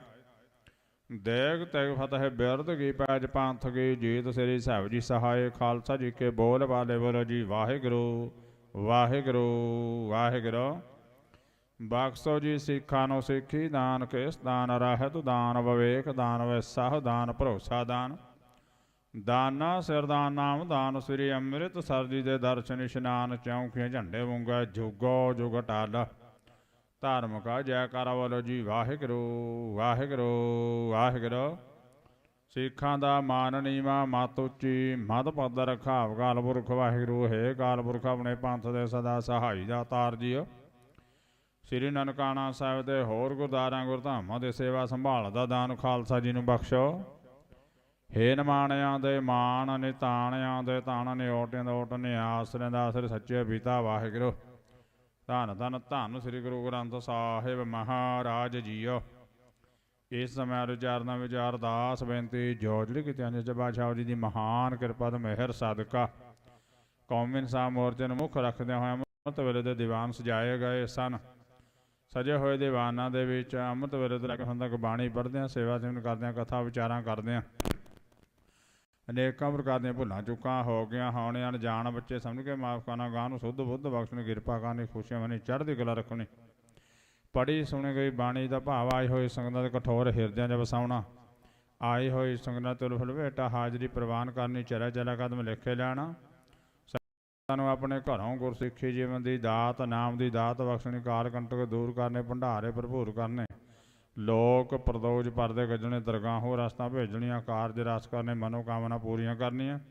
ਸਾਰੀ ਕੌਮੀ ਸੰਗਤ ਦੇ ਸਿਰ 'ਤੇ ਮਿਹਰ ਭਰਿਆ ਹੱਥ ਰੱਖਣਾ, ਪਿਆਰ ਮੁਹੱਬਤ ਬਣਾਈ ਰੱਖਣਾ। ਸੱਚੇ ਪਾਤਸ਼ਾਹ ਜੀ ਲੱਗੇ ਹੋਏ ਮੋਰਚੇ ਫਤਿਹ ਕਰਨੇ, ਸਾਡੀ ਜਿੱਤ ਕਰਨੀ, ਸਾਨੂੰ ਖੁਸ਼ੀਆਂ ਬਖਸ਼ਣੀ, ਦੁਸ਼ਟਾਂ ਨੂੰ ਸਜ਼ਾ ਦੇਣੀ, ਗੌਰਮੈਂਟ ਨੂੰ ਸੁਮਤ ਬਖਸ਼ਣੀ।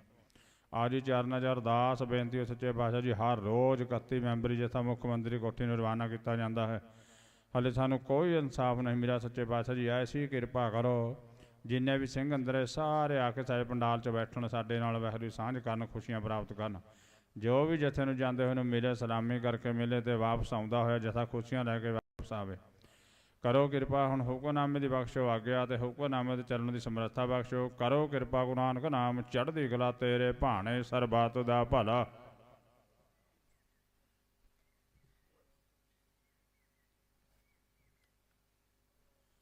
ਵਾਹਿਗੁਰੂ ਜੀ ਕਾ ਖਾਲਸਾ ਵਾਹਿਗੁਰੂ ਜੀ ਕੀ ਫਤਿਹ।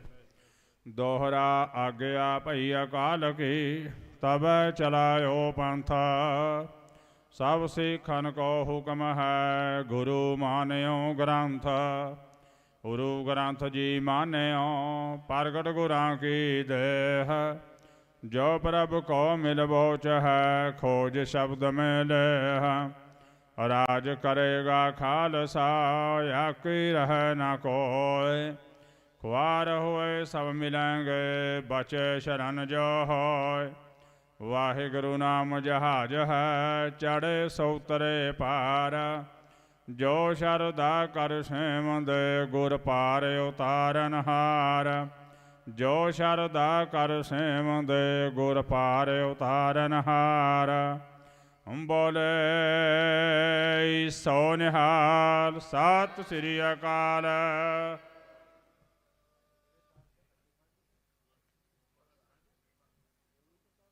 ਵਾਹਿਗੁਰੂ ਜੀ ਕਾ ਖਾਲਸਾ ਵਾਹਿਗੁਰੂ ਜੀ ਕੀ ਫਤਿਹ।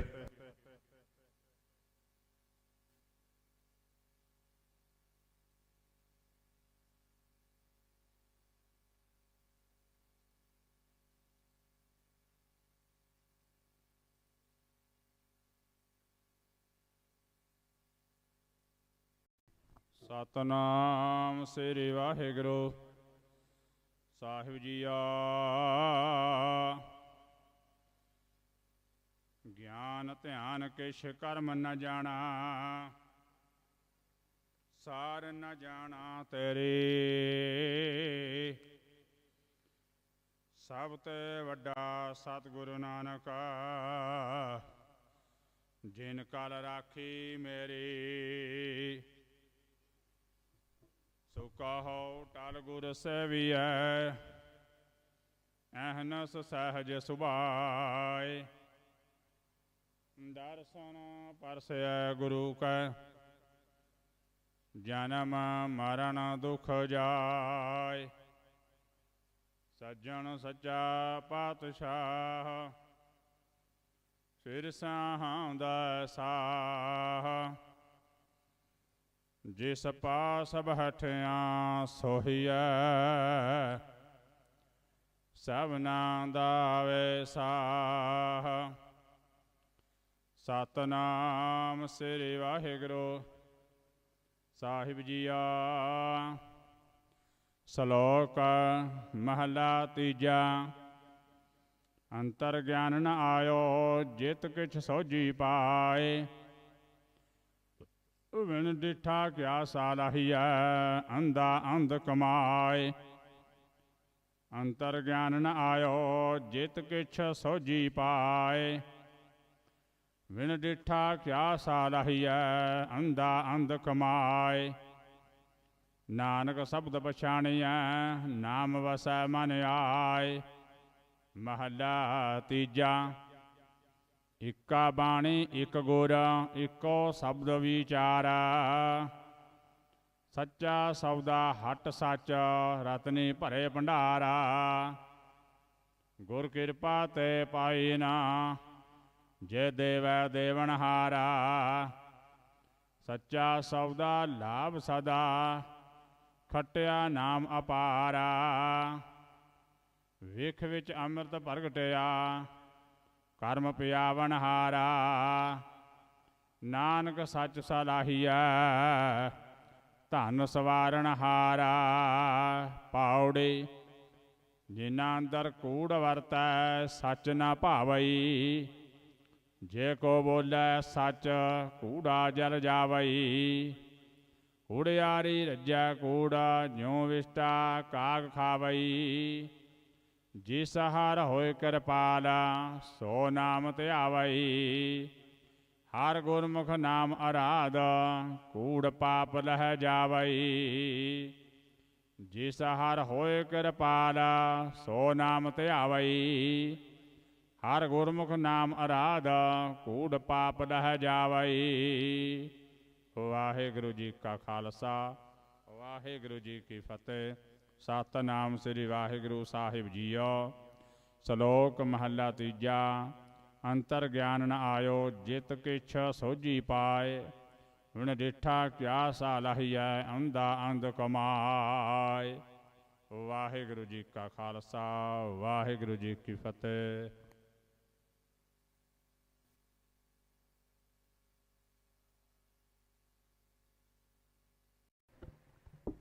ਵਾਹਿਗੁਰੂ ਜੀ ਕਾ ਖਾਲਸਾ ਵਾਹਿਗੁਰੂ ਜੀ ਕੀ ਫਤਿਹ। ਤੇ ਹੁਣ ਜਥੇ ਨੂੰ ਬੇਨਤੀ ਕਿ ਨਿਸ਼ਾਨ ਸਾਹਿਬ ਅਤੇ ਤਖਤੀਆਂ ਲੈਣ ਦੀ ਕਿਰਪਾਲਤਾ ਕਰੋ। ਅਤੇ ਸਾਰੀਆਂ ਸੰਗਤਾਂ ਨੂੰ ਬੇਨਤੀ ਜੋ ਅੱਜ 31 ਮੈਂਬਰੀ ਜਥੇ ਜਾ ਰਹੇ ਹੈਗੇ, ਆਪਾਂ ਬਾਣੀ ਪੜ੍ਹਦੇ ਨਾਮ ਜਪਦੇ ਜਾਣਾ ਹੈ। ਅਤੇ ਉਹਨਾਂ ਸੰਗਤਾਂ ਨੂੰ ਬੇਨਤੀ ਜਿਹੜੀਆਂ ਜਾ ਰਹੀਆਂ ਹੈ ਧਿਆਨ ਨਾਲ ਸੁਣਨ ਕਿ ਆਪਾਂ ਨਾਮ ਜਪਦੇ ਜਾਣਾ ਹੈ ਅਤੇ ਉੱਥੇ ਬੈਠ ਕੇ ਬਾਣੀ ਪੜ੍ਹਨੀ ਹੈ, ਨਾਮ ਜਪਣਾ ਹੈ। ਕਿਸੇ ਨਾਲ ਵਾਦ ਵਿਵਾਦ ਨਹੀਂ ਕਰਨਾ। ਕੇਵਲ ਤੇ ਕੇਵਲ ਜ਼ਬਰ ਦਾ ਮੁਕਾਬਲਾ ਸਬਰ ਨਾਲ ਕਰਨ ਵਾਸਤੇ ਆਪਾਂ ਜਾ ਰਹੇ ਹਾਂ।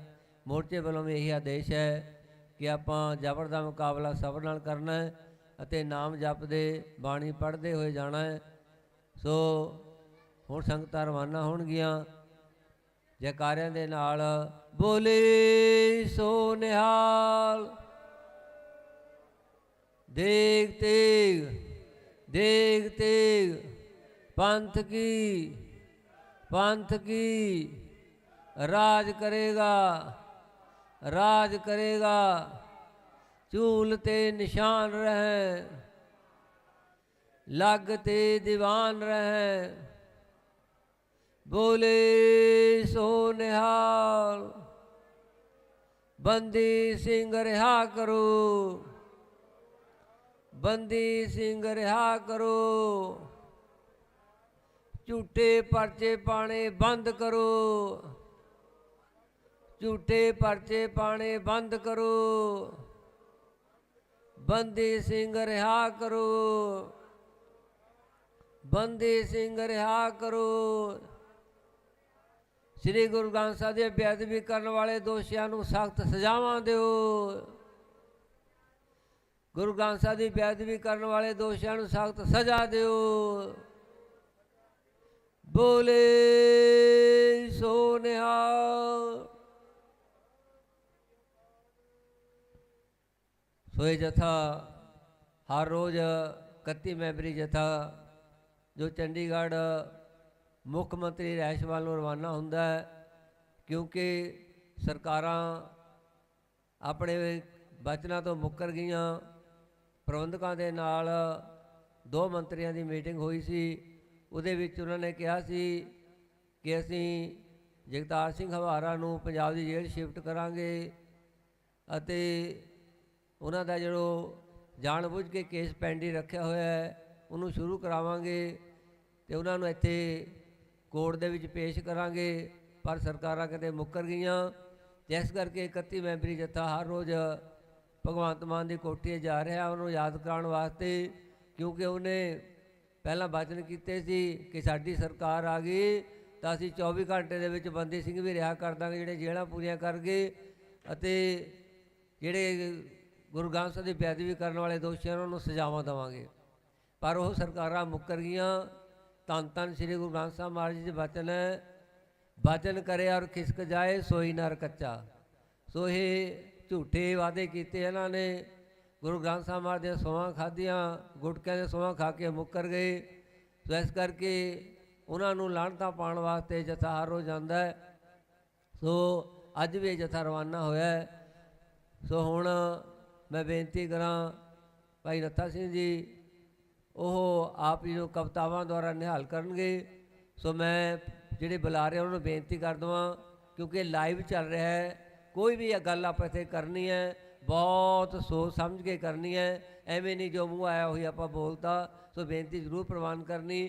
ਕੇਵਲ ਤੇ ਕੇਵਲ ਜੋ 4 ਆਪਣੇ ਮੁੱਦੇ ਹੈ ਜਿਵੇਂ ਕਿ ਗੁਰੂ ਗ੍ਰੰਥ ਸਾਹਿਬ ਦੀਆਂ ਬੇਅਦਬੀਆਂ ਹੋਈਆਂ ਉਹਨਾਂ ਦਾ ਇਨਸਾਫ ਨਹੀਂ ਮਿਲਿਆ, ਕੋਟ ਕਪੂਰਾ ਅਤੇ ਬਹਿਬਲ ਕਲਾ ਗੋਲੀ ਕਾਂਡ ਦਾ ਇਨਸਾਫ ਸਿੱਖਾਂ ਨੂੰ ਅਜੇ ਤੱਕ ਨਹੀਂ ਮਿਲਿਆ। 328 ਸਰੂਪ ਜੋ ਲਾਪਤਾ ਕੀਤੇ ਸ਼੍ਰੋਮਣੀ ਕਮੇਟੀ ਨੇ ਉਹਦਾ ਨਹੀਂ ਪਤਾ ਅਜੇ ਤੱਕ ਲੱਗਿਆ, ਅਤੇ ਜੋ ਬੰਦੀ ਸਿੰਘ ਆਪਣੀਆਂ ਸਜ਼ਾਵਾਂ ਪੂਰੀਆਂ ਕਰ ਚੁੱਕੇ ਹੈ ਅਜੇ ਤੱਕ ਜੇਲ੍ਹਾਂ 'ਚ ਬੈਠੇ ਹੈ ਉਹਨੂੰ ਰਿਹਾ ਨਹੀਂ ਕੀਤਾ ਜਾਂਦਾ। ਅਤੇ ਜਾਂ ਗੁਰਮਤਿ ਵਿਚਾਰਾਂ ਗੁਰ ਇਤਿਹਾਸ ਦੇ ਨਾਲ ਸੰਗਤਾਂ ਨੂੰ ਜੋੜਨਾ ਕੀਤਾ ਜਾਵੇ। ਸੋ ਉਹ ਬੇਨਤੀਆਂ ਜ਼ਰੂਰ ਪ੍ਰਵਾਨ ਕਰਨੀਆਂ। ਵਾਹਿਗੁਰੂ ਜੀ ਕਾ ਖਾਲਸਾ, ਵਾਹਿਗੁਰੂ ਜੀ ਕੀ ਫਤਿਹ। ਪਹਿਰੇਦਾਰਾਂ ਦੇ ਟੇਕ ਬੰਦਾਈ ਤੀਰ ਲੰਘ ਗਏ ਲਾਲ ਗੁਰੂ ਗੋਬਿੰਦ ਸਿੰਘ ਦੇ ਪਾ ਗਏ ਵਹੀਰ। ਪਰਮ ਸਤਕਾਰ ਗੁਰੂ ਰੂਪ ਪਿਆਰੀ ਸਾਧ ਸੰਗਤ ਜੀਓ, ਵੱਡਿਆਂ ਭਾਗਾਂ ਵਾਲੇ ਹੋ, ਆਓ ਮੈਂ ਆਰੰਭ ਕਰਨ ਲੱਗਿਆ ਸੁੱਖਾ ਸਿੰਘ ਤੇ ਮਤਾਬ ਸਿੰਘ। ਆਰੰਭਤਾ ਇੱਥੋਂ ਹੋ ਰਹੀ ਹੈ। ਪਹਿਰੇਦਾਰਾਂ ਦੀ ਬੰਧਾਈ ਤੀਰ ਠੀਕ ਦੋਹਾਂ ਨੇ, ਫਿਰ ਅੱਗੇ ਪਾ ਗਏ ਸੀ ਵਹੀਰ ਦੋਹਾਂ ਨੇ। ਪਹਿਰੇਦਾਰਾਂ ਦੀ ਬੰਧਾਈ ਤੀਰ ਠੀਕ ਦੋਹਾਂ ਨੇ, ਫਿਰ ਅੱਗੇ ਪਾ ਗਏ ਵਹੀਰ ਦੋਹਾਂ ਨੇ। ਦਿਲ 'ਚ ਗੁਰੂ ਦੇ ਜਸ ਗਾਉਂਦੇ ਸੂਰਮੇ, ਦੇਖ ਜੋਰ ਖੰਡੇ ਦਾ ਦਿਖਾਉਂਦੇ ਸੂਰਮੇ, ਦੇਖ ਜੋਰ ਖੰਡੇ ਦਾ ਦਿਖਾਉਂਦੇ ਸੂਰਮੇ, ਦੇਖ ਜੋਰ ਖੰਡੇ ਦਾ ਦਿਖਾਉਂਦੇ ਸੂਰਮੇ। ਹਰਿਮੰਦਰ ਸਾਹਿਬ ਵਿੱਚ ਪਹੁੰਚੇ ਜਲਦੀ, ਜਿੱਥੇ ਵੀ ਵਿਚਾਰਦੀ ਸੀ ਨਹਿਰ ਚੱਲਦੀ। ਦੇਖ ਸੀਸ ਉਸ ਥਾਂ ਨਿਵਾਉਂਦੇ ਸੂਰਮੇ, ਦੇਖ ਜੋਰ ਖੰਡੇ ਦਾ ਦਿਖਾਉਂਦੇ ਸੂਰਮੇ, ਦੇਖ ਜੋਰ ਖੰਡੇ ਦਾ ਦਿਖਾਉਂਦੇ ਸੂਰਮੇ। ਉਹ ਮਾਮਲਾ ਮੱਸੇ ਦੇ ਮੰਜੇ ਹੇਠ ਧਰਤਾ, ਉਸਨੇ ਵੀ ਉਧਰੇ ਧਿਆਨ ਕਰਤਾ। ਦੇਖੇ ਜਦੋਂ ਥੈਲੀਆਂ ਟਿਕਾਉਂਦੇ ਸੂਰਮੇ, ਦੇਖ ਜੋਰ ਖੰਡੇ ਦਾ ਦਿਖਾਉਂਦੇ ਸੂਰਮੇ, ਦੇਖ ਜੋਰ ਖੰਡੇ ਦਾ ਦਿਖਾਉਂਦੇ ਸੂਰਮੇ। ਹੁੱਕਾ ਬਰੜਾਵੇ ਓ ਨਸ਼ੇ ਦਾ ਰੱਜਿਆ, ਹੁੱਕਾ ਬਰੜਾਵੇ ਓ ਨਸ਼ੇ ਦਾ ਰੱਜਿਆ।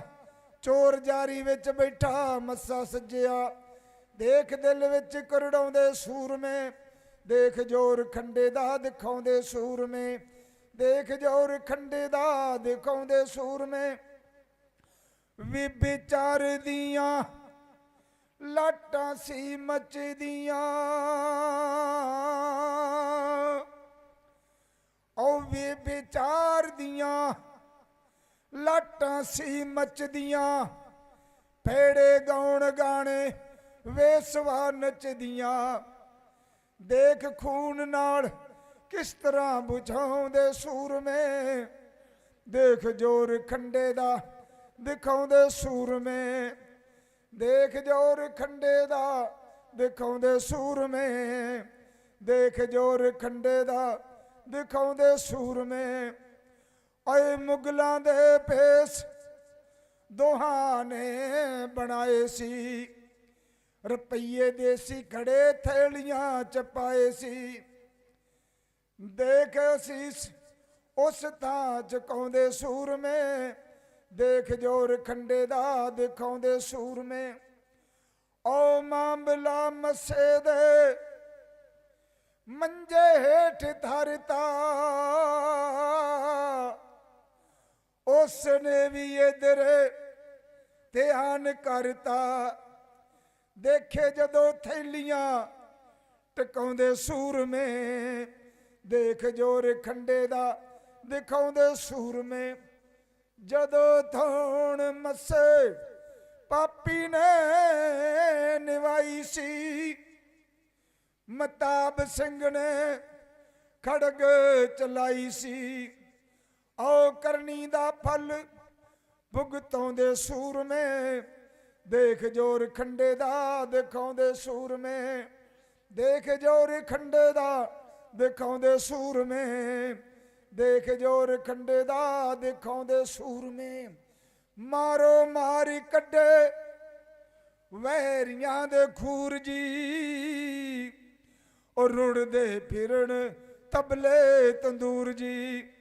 ਕੋਈ ਅੱਗੇ ਹੱਥ ਨਹੀਂ ਅੜਾਉਂਦੇ ਸੂਰਮੇ, ਦੇਖ ਜੋਰ ਖੰਡੇ ਦਾ ਦਿਖਾਉਂਦੇ ਸੂਰਮੇ, ਦੇਖ ਜੋਰ ਖੰਡੇ ਦਾ ਦਿਖਾਉਂਦੇ ਸੂਰਮੇ। ਕੱਟਾ ਵੱਡੀ ਹੋ ਗਈ ਜਦੋਂ ਵਿੱਚ ਦਰਬਾਰ ਦੇ, ਤੋਬਾ ਤੋਬਾ ਕੁੱਲ ਮੋਮਨ ਪੁਕਾਰਦੇ। ਭੱਜੇ ਜਾਂਦਿਆਂ ਨੂੰ ਝਟਕਾਉਂਦੇ ਸੂਰਮੇ, ਦੇਖ ਜੋਰ ਖੰਡੇ ਦਾ ਦਿਖਾਉਂਦੇ ਸੂਰਮੇ, ਦੇਖ ਜੋਰ ਖੰਡੇ ਦਾ ਦਿਖਾਉਂਦੇ ਸੂਰਮੇ। ਓ ਵੇਸਵਾ ਵੀ ਅਗਲੇ ਸ਼ਹਿਰ ਵੜੀਆਂ, ਰਾਗਾਂ ਦੀਆਂ ਤਾਨਾਂ ਅਸ਼ਮਾਨੀ ਚੜੀਆਂ। ਗੱਜ ਕੇ ਜਕਾਰਿਆਂ ਨੂੰ ਬੁਲਾਉਂਦੇ ਸੂਰਮੇ, ਦੇਖ ਜੋਰ ਖੰਡੇ ਦਾ ਦਿਖਾਉਂਦੇ ਸੂਰਮੇ, ਦੇਖ ਜੋਰ ਖੰਡੇ ਦਾ ਦਿਖਾਉਂਦੇ ਸੂਰਮੇ, ਦੇਖ ਜੋਰ ਖੰਡੇ ਦਾ ਦਿਖਾਉਂਦੇ ਸੂਰਮੇ। ਸਰੋਤਿਓ, ਸਮਾਂ ਸੀ ਜਦੋਂ ਸਿੱਖ ਰਾਜ ਦਾ ਅਕਾਲੀ ਫੂਲਾ ਸਿੰਘ ਫੌਜ ਚ ਬਰਾਜਦਾ। ਖੇਲੇ ਖੇਲ ਰਣ ਮੇ ਤਣਕ ਤੀਰ ਦੀ, ਪੈ ਗਈ ਤਾਂਕ ਦੇਸ ਤੇ ਅਕਾਲੀ ਵੀਰ ਦੀ। ਈਸਰ ਸਿੰਘ ਪਿਤਾ ਵੀ ਬੜਾ ਦਲੇਰ ਸੀ, ਜਿਹਦੇ ਘਰ ਜੰਮਿਆ ਵੀਰ ਬੰਕਾ ਸ਼ੇਰ ਸੀ। ਉਹ ਚੜੀ ਕਲਾ ਬੁੱਢੇ ਦਲ ਤੇ ਵਹੀਰ ਦੀ, ਪੈ ਗਈ ਤਾਂਕ ਦੇਸ ਤੇ ਅਕਾਲੀ ਵੀਰ ਦੀ। 6ਵੀਂ ਵਾਰੀ ਅਹਿਮਦ ਸ਼ਾਹ ਆਇਆ ਚੜ ਕੇ, ਤੇ ਈਸਰ ਸਿੰਘ ਹੋ ਗਿਆ ਸ਼ਹੀਦ ਲੜ ਕੇ। ਬਾਬੇ ਨੈਣ ਸਿੰਘ ਕੋਲੋਂ ਪਾ ਕੇ ਸਿੱਖਿਆ, ਉਹ ਐਸਾ ਯੋਧਾ ਹੋਇਆ ਜੋ ਨਾ ਜਾਵੇ ਲਿਖਿਆ। ਅਕਾਲੀ ਫੂਲਾ ਸਿੰਘ ਦਾ ਜਨਮ ਸਰਦਾਰ ਈਸਰ ਸਿੰਘ ਦੇ ਘਰ ਹੋਇਆ। 5-6 ਸਾਲ ਦੀ ਉਮਰ ਹੋ ਗਈ ਇਸ ਬੱਚੇ ਦੀ, ਤੇ ਬਾਬੇ ਨੈਣ ਸਿੰਘ ਦੇ ਨਾਲ ਬਾਬੇ ਈਸਰ ਸਿੰਘ ਦਾ ਬੜਾ ਪਿਆਰ ਸੀ। ਬਾਬਾ ਈਸਰ ਸਿੰਘ ਲੜਾਕਾ ਸੂਰਮਾ ਸੀ। ਇਸ ਨੂੰ ਪਤਾ ਸੀ ਕਿ ਸੰਮੀ ਖਾਨ ਇਹ ਵੱਡੇ ਵੱਡੇ ਜਿਹੜੇ ਹੈ ਇਹ ਦਲੇਰ ਬਣੇ, ਇਹਨਾਂ ਨੇ ਪੰਥ ਦੇ ਉੱਤੇ ਘੇਰਾ ਪਾਇਆ ਹੋਇਆ ਹੈ, ਇਹਨਾਂ ਨੇ ਘੱਟ ਨਹੀਂ ਗੁਜ਼ਾਰਨੀ। 6ਵੀਂ ਵਾਰੀ ਅਹਿਮਦ ਸ਼ਾਹ ਆਇਆ ਚੜ ਕੇ, 6ਵੀਂ ਵਾਰੀ। ਕਿਉਂ ਜਿੰਨੀ ਵਾਰੀ ਲੜਿਆ ਅਕਾਲੀ ਈਸਰ ਸਿੰਘ ਨੇ ਇਹਨਾਂ ਨੂੰ ਮੂੰਹ ਦੀਆਂ ਖਵਾਈਆਂ, ਪਰ ਇਹਨਾਂ ਨੂੰ ਪਤਾ ਸੀ। ਇਹ ਬਾਬੇ ਨਰੈਣ ਸਿੰਘ ਨੂੰ ਕਹਿਣ ਲੱਗਿਆ, ਖਾਲਸਾ ਜੀ ਇਹ ਮੇਰਾ ਜਿਹੜਾ ਛੋਟਾ ਪੁੱਤਰ ਹੈ ਇਹ ਮੈਂ ਤੇਰੀ ਗੋਦ ਵਿੱਚ ਪਾਉਣ ਲੱਗਿਆ ਹਾਂ। ਇਸ ਨੂੰ ਸ਼ਸਤਰ ਵਿਦਿਆ ਸਿਖਾਉਣੀ ਹੈ, ਇਸ ਨੂੰ ਗੁਰੂ ਦੇ ਨਾਲ ਜੋੜਨਾ ਹੈ, ਵੱਧ ਤੋਂ ਵੱਧ ਇਹ ਪੰਥ ਦੀ ਸੇਵਾ ਕਰੇ। ਸਮਾਂ ਆਇਆ, ਪਿਤਾ ਜੀ ਸ਼ਹੀਦ ਹੋ ਗਏ। ਬਾਬੇ ਨੈਣ ਸਿੰਘ ਕੋਲੋਂ ਪਾ ਕੇ ਸਿੱਖਿਆ, ਐਸਾ ਯੋਧਾ ਹੋਇਆ ਜੋ ਨਾ ਜਾਵੇ ਲਿਖਿਆ। ਸ਼ੇਰ ਵਿੱਚ ਉਹ ਸ਼ੇਰ ਪੰਜਾਬ ਦੀਆਂ ਵਿਚਾਰਾਂ ਕਰ ਗਏ ਦਿਲ ਕਿਨਾਰੇ। ਸ਼ੇਰ ਪੰਜਾਬ ਦੀਆਂ ਵਿਚਾਰਾਂ ਕਰ ਗਏ ਦਿਲ ਕਿਨਾਰੇ। ਉਹ ਚੜ ਪਿਆ ਅਕਾਲੀ ਸੀ, ਅਸਵਾਰ ਤੇ ਹੋਇਆ ਛੱਡ ਜਕਾਰੇ। ਗਲ ਖੜਗ ਸਜਾ ਲਈਏ, ਹੱਥ ਵਿੱਚ ਫੜ ਲਈ ਰਫਲ ਦੁਨਾਲੀ।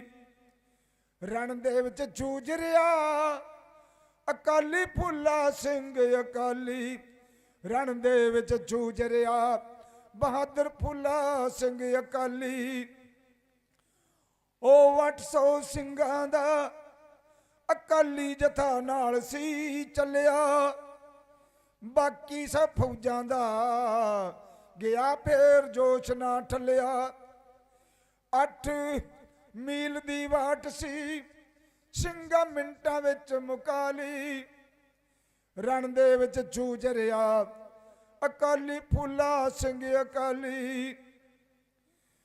ਓ ਜਦੋਂ ਦਰਿਆ ਪਾਰ ਕਰਨ ਨੂੰ ਅਟਕ ਦਰਿਆ ਬੜਾ ਸੀ ਚੜਿਆ।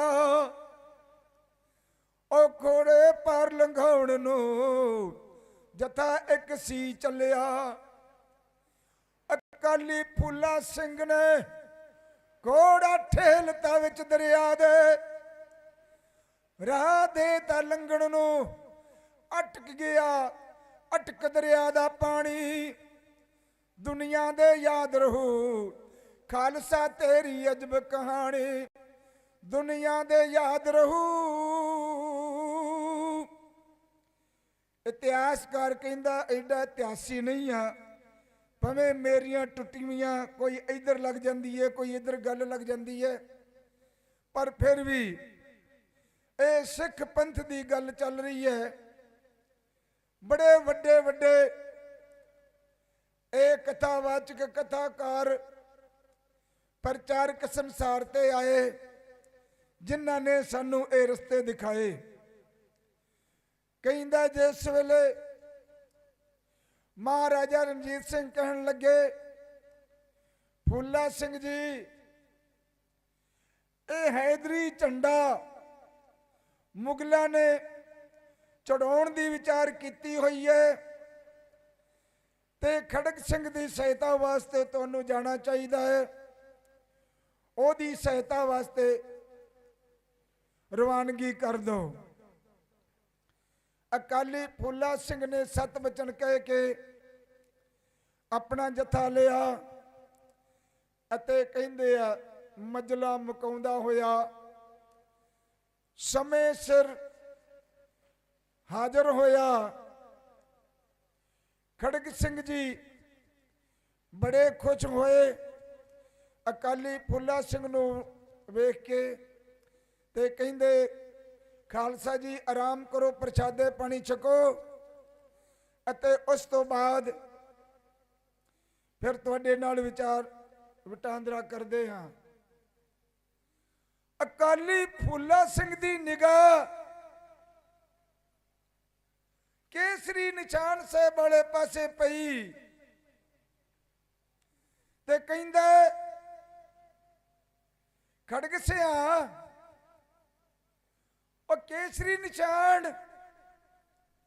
ਕਹਿੰਦਾ ਹਾਂ, ਮੁਗਲਾਂ ਨੇ ਉਹ ਡੇਗ ਕੇ ਹੈਦਰੀ ਨਿਸ਼ਾਨ ਲਾ ਦਿੱਤਾ ਹੈ। ਕਹਿੰਦਾ ਖਾਲਸਾ ਨਿਸ਼ਾਨ ਮੇਰੇ ਅੱਖਾਂ ਦੇ ਸਾਹਮਣੇ ਨਾ ਦਿਸੇ ਤੇ ਮੈਂ ਰਾਤ ਨੂੰ ਨੀਂਦ ਆਰਾਮ ਦੀ ਸੌ ਜਾਵਾਂ। ਮੈਂ ਚੰਗਾ ਗੁਰੂ ਦਾ ਸਿੱਖ ਹਾਂ। ਉਹ ਨਹੀਂ ਕਹਿੰਦਾ ਕੋਈ ਨਹੀਂ ਆਪਾਂ ਸਵੇਰੇ ਕਰ ਲਾਂਗੇ ਜੋ ਕੁਝ ਹੋਇਆ। ਗੁੱਸੇ ਦਾ ਭਰਿਆ ਚੜਿਆ ਪਹਾੜੀ ਤੇ ਜੋਸ਼ ਦੇ ਨਾਲ ਹੈਦਰੀ ਨਿਸ਼ਾਨ ਨੂੰ ਪਟ ਕੇ ਥੱਲੇ ਸੁੱਟਿਆ ਅਤੇ ਖਾਲਸਾ ਨਿਸ਼ਾਨ ਚੜਾ ਦਿੱਤਾ। ਕਹਿਣ ਲੱਗਾ ਹੁਣ ਮੇਰੀ ਜ਼ਿੰਦਗੀ ਹੈ, ਹੁਣ ਤੁਸੀਂ ਮੈਨੂੰ ਕਹੋਗੇ ਆਰਾਮ ਕਰ, ਹੁਣ ਤੁਸੀਂ ਜੋ ਮੈਨੂੰ ਕਹੋਗੇ ਮੈਂ ਉਹ ਕਰਾਂਗਾ। ਅਕਾਲੀ ਫੂਲਾ ਸਿੰਘ ਕਹਿੰਦੇ ਇੰਨੀਆਂ ਜਿੱਤਾਂ ਦਿਵਾਈਆਂ। ਇੱਕ ਦਿਨ ਮਹਾਰਾਜਾ ਰਣਜੀਤ ਸਿੰਘ ਕਹਿਣ ਲੱਗਾ ਫੂਲਾ ਸਿਆ ਆਪਾਂ ਇਹਨਾਂ ਜ਼ਾਲਮਾਂ ਤੇ ਅੰਮ੍ਰਿਤ ਵੇਲੇ 4 ਵਜੇ ਹੱਲਾ ਬੋਲਣਾ ਹੈ, ਅਰਦਾਸ ਕਰ ਦਿਓ ਮਹਾਰਾਜ ਦੇ ਚਰਨਾਂ ਦੇ ਵਿੱਚ। ਅਕਾਲੀ ਫੂਲਾ ਸਿੰਘ ਨੇ ਅਰਦਾਸ ਕੀਤੀ। ਮਹਾਰਾਜ ਅੰਗ ਸੰਗ ਸਹਾਈ ਹੋਇਓ, ਪਰ ਮਹਾਰਾਜਾ ਰਣਜੀਤ ਸਿੰਘ ਦੇ ਮਨ ਦੇ ਵਿੱਚ ਕੀ ਉੱਠਿਆ? ਸਾਡੇ ਕੋਲ ਸਿੰਘ ਥੋੜੇ ਹਨ, ਜ਼ਾਲਮ ਦਾ ਕਾਫਲਾ ਜ਼ਿਆਦਾ ਹੈ, ਸਾਨੂੰ ਸਵੇਰੇ ਹੱਲਾ ਨਹੀਂ ਕਰਨਾ ਚਾਹੀਦਾ, ਸਾਨੂੰ ਸਰਕਾਰ ਦੀ ਮਦਦ ਲੈ ਲੈਣੀ ਚਾਹੀਦੀ ਹੈ। ਇੱਕ ਤੋਪਖਾਨਾ ਕਰਕੇ ਆਪਾਂ ਸਰਕਾਰ ਤੋਂ ਫੈਸਲਾ ਲੈ ਕੇ ਅਤੇ ਵੈਰੀ ਤੇ ਹੱਲਾ ਕਰਾਂਗੇ। ਪਹੁੰਚਿਆ ਅਕਾਲੀ ਫੂਲਾ ਸਿੰਘ ਕੋਲ, ਜਥੇਦਾਰ ਜੀ ਅਰਦਾਸ ਨੂੰ ਕੈਂਸਲ ਕਰ ਦਿਓ। ਅਕਾਲੀ ਫੂਲਾ ਸਿੰਘ ਅੱਖਾਂ ਲਾਲ ਜੋਸ਼ ਦੀਆਂ ਭਰੀਆਂ, ਕਹਿੰਦਾ ਰਾਜਿਆ, ਕਦੇ ਨਿਰੰਕਾਰ ਦੇ ਅੱਗੇ ਸੀਸ ਝੁਕਾਇਆ ਹੋਵੇ ਤੇ ਉਹ ਬੰਦਾ ਕਹਦੇ ਮੈਂ ਨਹੀਂ ਮਰਦਾ, ਇਹ ਕਦੇ ਨਹੀਂ ਹੋ ਸਕਦੀ। ਕੀਤੀ ਅਰਦਾਸ, ਇਹ ਨਹੀਂ ਮੁੜਨੀ।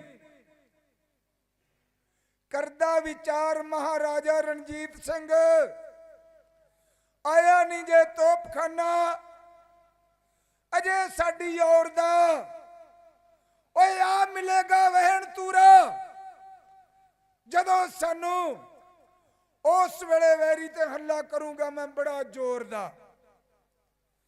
ਸੁਣ ਕੇ ਇਹ ਵਾਕ ਗਰਜਿਆ ਅਕਾਲੀ ਫੂਲਾ ਸਿੰਘ, ਰੋਬ ਵਿੱਚ ਆ ਕੇ ਤੇ ਛਾਤੀ ਨੂੰ ਟਕੋਰਦਾ, ਕਹਿੰਦਾ ਕੀਤੀ ਅਰਦਾਸ ਕਦੇ ਨਹੀਂ ਮੁੜਨੀ। ਜਾਵੇ ਨਾ ਜਾਵੇ ਕੋਈ ਅਸੀਂ ਨਹੀਂ ਠਹਿਰਨਾ, ਜਾਵੇ ਨਾ ਜਾਵੇ ਕੋਈ ਅਸੀਂ ਨਹੀਂ ਠਹਿਰਨਾ, ਬਨ ਕੇ ਸ਼ਹੀਦੀ ਗਾਨਾ ਹੱਸ ਹੱਸ ਕੇ ਪੈਰਨਾ, ਲੋਹੇ ਦੇ ਚਿਣੇ, ਓਏ ਲੋਹੇ ਦੇ ਚਿਣੇ ਵੈਰੀਆਂ ਦੇ ਦਲ ਨੂੰ ਚਬਾਵਾਂਗੇ। ਕੀਤੀ ਅਰਦਾਸ ਨਹੀਂ ਮੁੜਨੀ, ਪਰਣ ਨਿਭਾਵਾਂਗੇ। ਕੀਤੀ ਅਰਦਾਸ ਨਹੀਂ ਮੁੜਨੀ, ਕਿੰਨਾ ਚਿਰ ਵਹਿਣ ਤੂਰਾ ਇਹ ਸਾਥ ਨਿਭਾਵੇਗਾ। ਅੰਗ ਸੰਗ ਹੈ ਕਲਗੀਆਂ ਵਾਲਾ ਆਪੇ ਬਲ ਪਾਵੇਗਾ। ਜਾਵੇ ਨਾ ਜਾਵੇ ਕੋਈ ਅਸੀਂ ਨਹੀਂ ਠਹਿਰਨਾ, ਬਨ ਕੇ ਸ਼ਹੀਦੀ ਗਾਨਾ ਹੱਸ ਹੱਸ ਕੇ ਪੈਰਨਾ, ਬਨ ਕੇ ਸ਼ਹੀਦੀ ਗਾਨਾ। ਅਕਾਲੀ ਫੂਲਾ ਸਿੰਘ ਕਹਿਣ ਲੱਗਿਆ, ਸਾਨੂੰ ਗੁਰੂ ਤੇ ਓਟ ਹੈ, ਅਸੀਂ ਗੁਰੂ ਦੇ ਆਸਰੇ ਤੇ ਜੋ ਵੀ ਕੁਝ ਸਾਡੇ ਕੋਲ ਹੁੰਦਾ ਹੈ ਅਸੀਂ ਗੁਰੂ ਦੇ ਆਸਰੇ ਤੇ ਹਾਂ। ਹਰੀ ਸਿੰਘ ਨਲੂਆ ਜਿਹਦਾ ਨਾਮ ਨਲੂਆ ਰੱਖਿਆ ਹੈ, ਇਤਿਹਾਸ ਕਹਿੰਦਾ 16 ਸਾਲ ਦੀ ਉਮਰ ਬੱਚੇ ਦੀ ਹੈ ਅਤੇ ਇਸ ਨੇ ਜਾ ਕੇ ਸ਼ੇਰੇ ਪੰਜਾਬ ਦੇ ਵਿੱਚ ਹੱਥ ਜੋੜ ਕੇ ਅਰਦਾਸ ਕੀਤੀ, ਕਹਿਣ ਲੱਗਾ ਮਹਾਰਾਜ ਮੈਨੂੰ ਵੀ ਭਰਤੀ ਕਰ ਲਓ। ਜਿਹਨੇ ਭਰਤੀ ਕਰਨਾ ਸੀ ਉਹਨੇ ਉਹਦੇ ਕੱਦ ਨੂੰ ਵੇਖਿਆ, ਮੂੰਹ ਵੱਲ ਵੇਖਿਆ, ਕਹਿੰਦਾ ਬੱਚੇ ਤੇਰੀ ਉਮਰ ਛੋਟੀ ਹੈ, 18 ਸਾਲ ਦੇ ਨੂੰ ਭਰਤੀ ਕਰੀਦਾ ਏ, ਤੇਰੀ ਉਮਰ 16 ਸਾਲ ਦੀ ਏ, ਇਸ ਕਰਕੇ ਤੈਨੂੰ ਅਸੀਂ ਭਰਤੀ ਨਹੀਂ ਕਰਦੇ। ਸ਼ੇਰੇ ਪੰਜਾਬ ਨੇ ਇਹਦੀਆਂ ਅੱਖਾਂ ਵੱਲ ਤੱਕਿਆ, ਇਹਦੇ ਚਿਹਰੇ ਵੱਲ ਤੱਕਿਆ, ਕਹਿੰਦਾ ਕੋਈ ਨਹੀਂ ਕਰ ਲੋ ਭਰਤੀ। ਇਹਦਾ ਦਿਲ ਤਾਂਗਦਾ ਹੈ, ਇਹਦੇ ਮਨ ਦੇ ਵਿੱਚ ਕੋਈ ਦੇਸ਼ ਭਗਤੀ ਦਾ ਖਿਆਲ ਹੈ, ਇਹਨੂੰ ਭਰਤੀ ਕਰ ਲੋ। ਹਰੀ ਸਿੰਘ ਨਲੂਆ ਬੜੇ ਪਿਆਰ ਬੜੇ ਜੋਸ਼ ਦੇ ਨਾਲ ਬੜੀ ਬਾਣੀ ਪੜਿਆ ਕਰਦਾ ਸੀ, ਨਿਰੰਕਾਰ ਦੇ ਚਰਨਾਂ ਦੇ ਨਾਲ ਜੁੜਿਆ ਹੋਇਆ, ਬੜੀ ਬੜੀ ਮਿਚਨੀ ਗਜਨੀ ਤੱਕ ਇਸ ਨੇ ਫਤਿਹ ਪ੍ਰਾਪਤ ਕੀਤੀ। ਹਰੀ ਸਿੰਘ ਨਲੂਆ ਰਣ ਜੋ ਭੂਮਿਕਾ ਦੇ ਵਿੱਚ ਖੜਾ ਹੈ ਅਤੇ ਕਹਿੰਦੇ ਦੁਸ਼ਮਣਾਂ ਦੇ ਨਾਲ ਟਾਕਰੇ ਕਰਦਿਆਂ ਕਰਦਿਆਂ ਜ਼ਖਮ ਹੋ ਗਏ। ਬਹੁਤ ਸਮਾਂ ਗੰਭੀਰ ਸਿਰ ਦੇ ਉੱਤੇ ਆਇਆ। ਡਾਕਟਰ ਨੇ ਕਹਿ ਦਿੱਤਾ ਕਿ ਤੇਰਾ 1 ਮਹੀਨਾ ਇਲਾਜ ਹੋਵੇਗਾ। 1 ਮਹੀਨਾ 1 ਮਹੀਨਾ ਆਰਾਮ ਕਰਨਾ, ਉੱਚੀ ਨਹੀਂ ਬੋਲਣਾ, ਕੋਈ ਗੱਲ ਨਹੀਂ ਕਹਿਣੀ, ਕਿਸੇ ਬਾਰੇ ਕਾਲਾ ਨਹੀਂ ਪੈਣਾ, ਐਨ ਠੰਡਾ ਹੌਲਾ ਬੋਲਣਾ, ਕਿਉਂਕਿ ਇਲਾਜ ਤੁਹਾਡਾ ਇਹ ਖਤਰਨਾਕ ਚੱਲ ਰਿਹਾ ਹੈ। ਅੱਜ ਕੀ ਹੋਇਆ ਹੈ? ਅੱਜ ਮਜੋਰ ਦੇ ਉੱਤੇ ਭੀੜ ਆ ਬਣੀ ਹੈ। ਸਰਦਾਰ ਮਾਂਗ ਸਿੰਘ ਜਥੇਦਾਰ ਇਹ ਜੂਝ ਰਿਹਾ ਹੈ। ਲੜਾਈ ਕਰਦਿਆਂ ਕਰਦਿਆਂ ਕਹਿੰਦੇ ਬਹੁਤ ਸਿੰਘ ਜ਼ਖਮੀ ਹੋ ਗਏ। ਕਿਲੇ ਦੀ ਦੀਵਾਰ ਢਹਿ ਗਈ। ਅਰਦਾਸ ਕੀਤੀ, ਕਹਿਣ ਲੱਗੇ ਅੱਜ ਆਪਾਂ ਨੂੰ ਮਦਦ ਮਿਲੇ, ਹਰੀ ਸਿੰਘ ਨਲੂਏ ਤਰਫੋਂ ਮਿਲ ਸਕਦੀ ਹੈ, ਹੋਰ ਆਪਣਾ ਕੋਈ ਸਾਥੀ ਨਹੀਂ ਹੈ। ਮਹਾਰਾਜ ਹਰੀ ਸਿੰਘ ਨਲੂਆ ਇਸ ਵੇਲੇ ਹਸਪਤਾਲ ਵਿੱਚ ਪਿਆ ਹੈ। ਨਹੀਂ ਕਹਿੰਦਾ, ਆਪਣੀ ਫਰਿਆਦ ਉਦੋਂ ਤੱਕ ਪਹੁੰਚਣੀ ਚਾਹੀਦੀ ਹੈ, ਆਪਣੇ ਮਨ ਦੇ ਵਿਚਾਰ ਉੱਥੋਂ ਤੱਕ ਪਹੁੰਚਣੀ ਚਾਹੀਦੀ ਹੈ। ਮੈਨੂੰ ਉਮੀਦ ਹੈ ਕਿ ਖਾਲਸਾ ਜ਼ਰੂਰ ਆਵੇਗਾ। ਚਿੱਠੀ ਲਿਖੀ ਹੈ, ਚਿੱਠੀ ਲਿਖ ਕੇ ਤਿਆਰ ਕਰ ਲਈਏ। ਕਹਿਣ ਲੱਗਿਆ ਕੋਈ ਸੂਰਮਾ ਹੈ ਇਹ ਰਾਤੋਂ ਰਾਤ ਸਰਦਾਰ ਜੀ ਨੂੰ ਚਿੱਠੀ ਪਹੁੰਚਾ ਦੇਵੇ। ਨਹੀਂ ਗੱਲ ਸੁਣੀ। ਦੂਜੀ ਵਾਰੀ ਕਿਹਾ, ਤੀਜੀ ਵਾਰੀ ਕਿਹਾ। ਇੱਕ ਨੌਜਵਾਨ ਭੈਣ ਉੱਠੀ, ਜਿਹੜੀ ਇਤਿਹਾਸਕਾਰ ਲਿਖਦੇ ਹਨ ਕਿ ਉਹ ਹਿੰਦੂਆਂ ਦੀ ਲੜਕੀ ਸੀ, ਦਲ ਵਿੱਚ ਸੇਵਾ ਕਰਦੀ ਸੀ। ਉਹ ਲੰਗਰ ਦੀ ਸੇਵਾ ਕਰਦੀ ਹੋਈ ਆਟਾ ਗੁੰਨ ਰਹੀ ਸੀ ਤੇ ਤੀਜੀ ਆਵਾਜ਼ ਜਦੋਂ ਸਰਦਾਰ ਜੀ ਦੀ ਸੁਣੀ, ਹੱਥ ਬੰਨ ਕੇ ਖੜ ਗਈ। ਸਰਦਾਰ ਜੀ ਇਸ ਨਿਮਾਣੀ ਬੱਚੀ ਨੂੰ ਸੇਵਾ ਦਿੱਤੀ ਜਾਵੇ। ਸਰਦਾਰ ਨੇ ਰੋਬ ਨਾਲ ਤੱਕਿਆ, ਐ ਮੇਰੇ ਬੇਟੇ, ਸਾਡੇ ਹੁੰਦਿਆਂ ਅਸੀਂ ਤੁਹਾਨੂੰ ਭੇਜੀਏ? ਲੜਕੀ ਨੇ ਪਤਾ ਕੀ ਜਵਾਬ ਦਿੱਤਾ?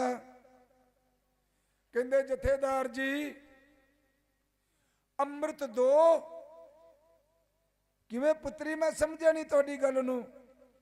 ਮਹਾਰਾਜ ਮੈਂ ਇਹ ਕਹਿੰਨੀ ਆ ਕਿ ਤੁਹਾਨੂੰ ਅੰਮ੍ਰਿਤ ਹੋਰ ਛਕਾਇਆ ਹੋਣਾ ਤੇ ਸਾਨੂੰ ਹੋਰ ਛਕਾਇਆ। ਤੁਹਾਡੀ ਗੱਲ ਤੋਂ ਸਾਨੂੰ ਪ੍ਰਤੀਤ ਹੁੰਦਾ ਹੈ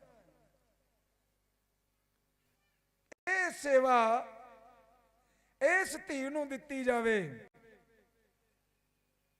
ਮੇਰੇ ਵਰਗੇ ਜਿਹੜੇ ਬੈਠੇ ਸਨ ਨੀਵੀਆਂ ਪਾ ਗਏ, ਪਰ ਮੌਤ ਦੇ ਸਾਹਮਣੇ ਆਉਣ ਤੇ ਜੀ ਨਹੀਂ ਕਰਦਾ। ਮੌਤ ਦੇ ਸਾਹਮਣੇ ਕੋਈ ਨਹੀਂ ਆਉਂਦਾ, ਗੱਲਾਂ ਜਿੰਨੀਆਂ ਮਰਜ਼ੀ ਕਰ ਜਾਈਏ। ਕੀ ਹੋਇਆ? ਜਥੇਦਾਰ ਕਹਿੰਦਾ ਹਾਂ ਧੀਏ ਜਾ ਸਕਦੀ ਹੈ।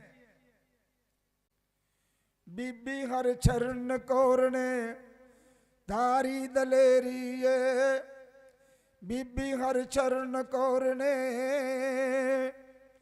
ਕੀਤੀ ਅਰਦਾਸ। ਭੈਣ ਨੇ ਚਿੱਠੀ ਨੂੰ ਫੜ ਕੇ ਤੇ ਮੂਰੇ ਗੁਰੂ ਗ੍ਰੰਥ ਸਾਹਿਬ ਦੇ ਜੋੜੇ ਹੱਥ ਖੜ ਕੇ ਤੇ ਡੋਲਾ ਨਾਮ ਬੀਬੀ ਕਹਿੰਦੀ ਵਿਪਤਾ ਵਿੱਚ ਪੜ ਕੇ ਤੇ ਸਤਿਗੁਰ ਜੀ ਪੂਰੀ ਕਰ ਦਿਓ ਏ ਮਨਸ਼ਾ ਜੋ ਮੇਰੀ ਏ।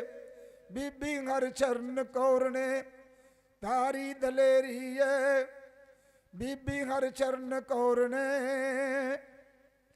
ਪਹਿਰੂਏ ਫਿਰਨ ਮਸ਼ਾਲਾ ਭੇਦ ਪਰ ਪਾਇਆ ਨਾ। ਪੱਥਰਾਂ ਦੇ ਠਿੱਡੇ ਵੱਜਦੇ ਦਿਲ ਨੂੰ ਘਬਰਾਇਆ ਨਾ। ਸੰਭਲ ਕੇ ਤੁਰਦੀ ਜਿੱਥੇ ਆਉਂਦੀ ਕੋਈ ਠੇਰੀ ਏ। ਬੀਬੀ ਹਰ ਚਰਨ ਕੌਰ ਨੇ ਤਾਰੀ ਦਲੇਰੀਏ ਬੀਬੀ ਹਰਚਰਨ ਕੌਰ ਨੇ ਕਰਦੀ ਅਰਦਾਸੇ ਜਾਂਦੀ, ਬੇਸ਼ੱਕ ਮੈਂ ਮਰ ਜਾਵਾਂ, ਸੰਕਟ ਵਿੱਚ ਫਸੇ ਵੀਰਾਂ ਦੀ ਸੇਵਾ ਮੈਂ ਕਰ ਜਾਵਾਂ, ਤਨ ਮਨ ਤੇ ਤਨ ਸਤਿਗੁਰੂ ਦੇ ਲੇਖੇ ਵਿੱਚ ਕਰ ਜਾਵਾਂ। ਓ ਮੇਰੇ ਵਿੱਚ ਕੁਛ ਨਹੀਂ ਦਾਤਾ, ਹਾਏ ਹਾਏ, ਏ ਮੇਰੇ ਵਿੱਚ ਕੁਛ ਨਹੀਂ ਦਾਤਾ, ਦਾਤ ਸਭ ਤੇਰੀ ਏ। ਬੀਬੀ ਹਰਚਰਨ ਕੌਰ ਨੇ ਧਾਰੀ ਦਲੇਰੀ ਏ, ਬੀਬੀ ਹਰਚਰਨ ਕੌਰ ਨੇ ਓਏ ਰਾਤ ਦੇ 2 ਵਜੇ ਨੂੰ ਹੋ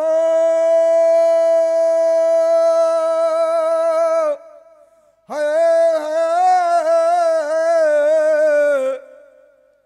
ਓਏ ਰਾਤ ਦੇ 2 ਵਜੇ ਨੂੰ ਵਾਟ ਮੁਕਾ ਦਿੱਤੀ, ਪਹੁੰਚੀ ਪਿਛੋਰ ਜ਼ਿਲ੍ਹੇ ਵਿੱਚ ਹਿੰਮਤ ਦਰਸਾ ਦਿੱਤੀ।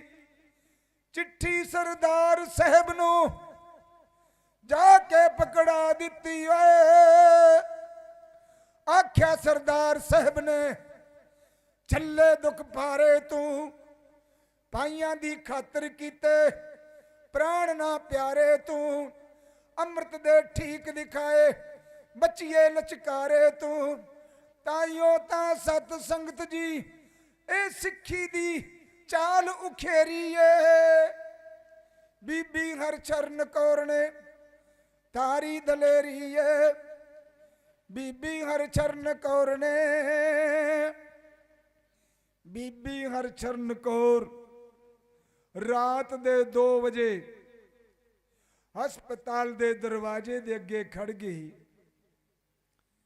ਅੱਗੇ ਪਹਿਰੇਦਾਰ ਖੜਾ ਹੈ, ਉਹ ਕਹਿੰਦਾ ਬੇਟਾ ਤੂੰ ਕਿਵੇਂ ਆਈ?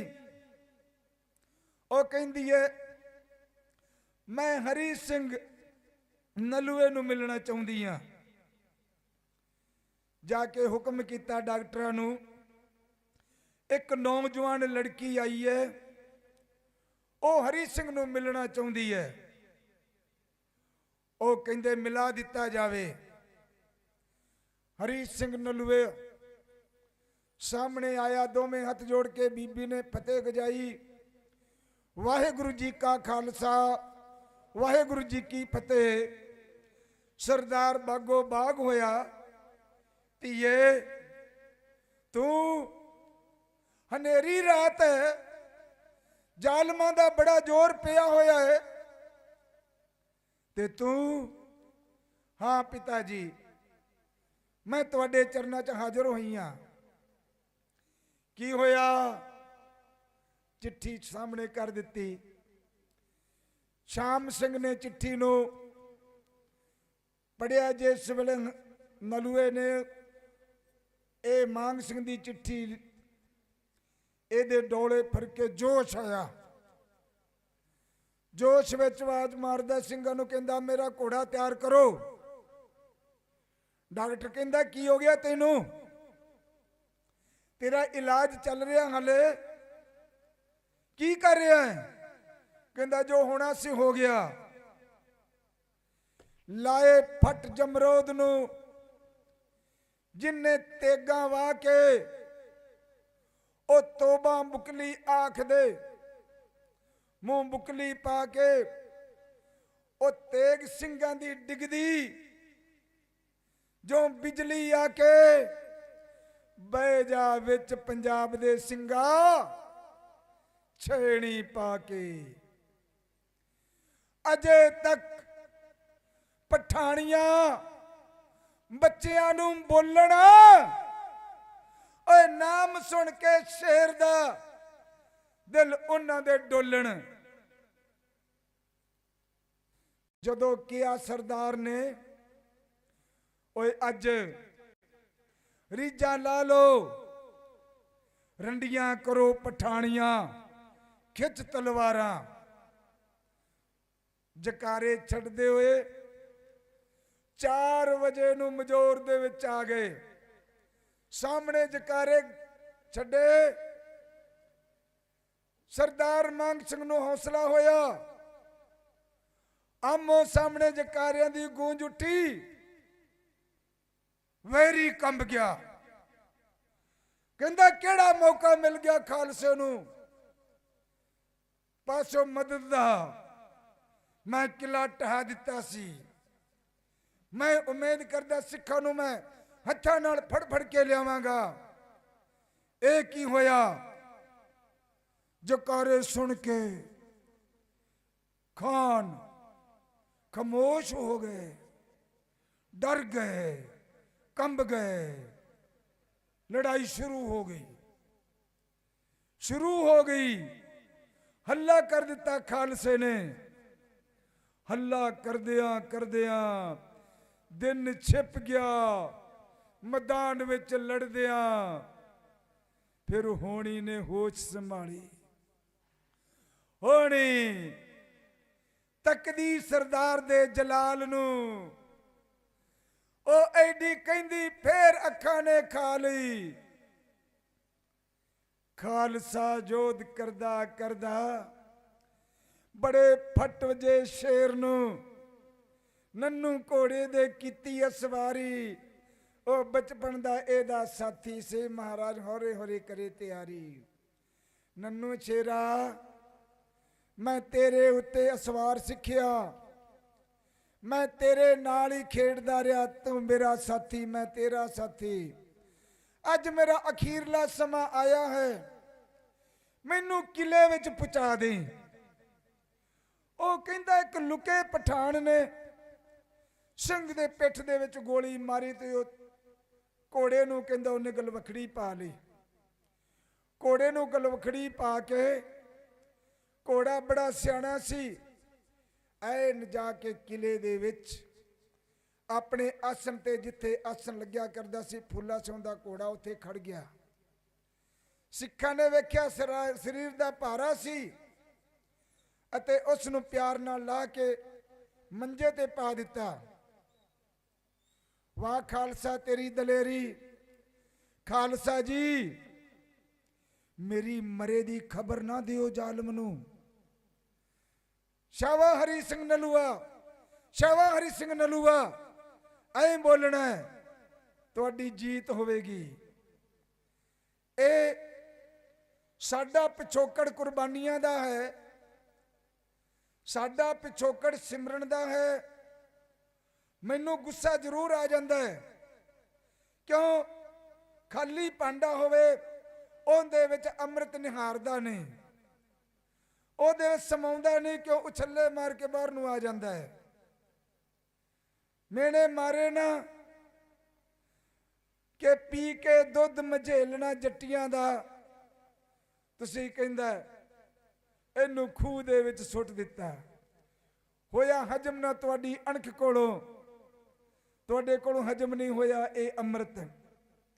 ਇਸੇ ਕਾਰਨ ਕਰਕੇ ਅਸੀਂ ਆਪਣੇ ਪਿਛੋਕੜ ਨੂੰ ਵਿਚਾਰਦੇ, ਸੋਚਦੇ ਹਾਂ, ਸਿਮਰਨ ਕਰਦੇ ਹਾਂ, ਪਰਮਾਤਮਾ ਦਾ ਆਸਰਾ ਲੈਂਦੇ ਹਾਂ ਤੇ ਸਾਡਾ ਬੇੜਾ ਜ਼ਰੂਰ ਪਾਰ ਹੁੰਦਾ ਹੈ। ਇਸੇ ਕਰਕੇ ਇੱਥੇ ਸਮਾਪਤੀ ਹੈ। ਬੋਲਦੇ ਕੋਲੋਂ ਕਈ ਪ੍ਰਕਾਰ ਦੀਆਂ ਗਲਤੀਆਂ ਹੋ ਜਾਂਦੀਆਂ। ਗੁਰੂ ਗ੍ਰੰਥ ਸਾਹਿਬ ਜੀ ਮਹਾਰਾਜ ਅਰੇ ਗੁਰੂ ਦੀ ਸੰਗਤ ਜਿਹੜੀ ਹੈ ਬਖਸ਼ ਲਵੇ। ਵਾਹਿਗੁਰੂ ਜੀ ਕਾ ਖਾਲਸਾ, ਵਾਹਿਗੁਰੂ ਜੀ ਕੀ ਫਤਿਹ।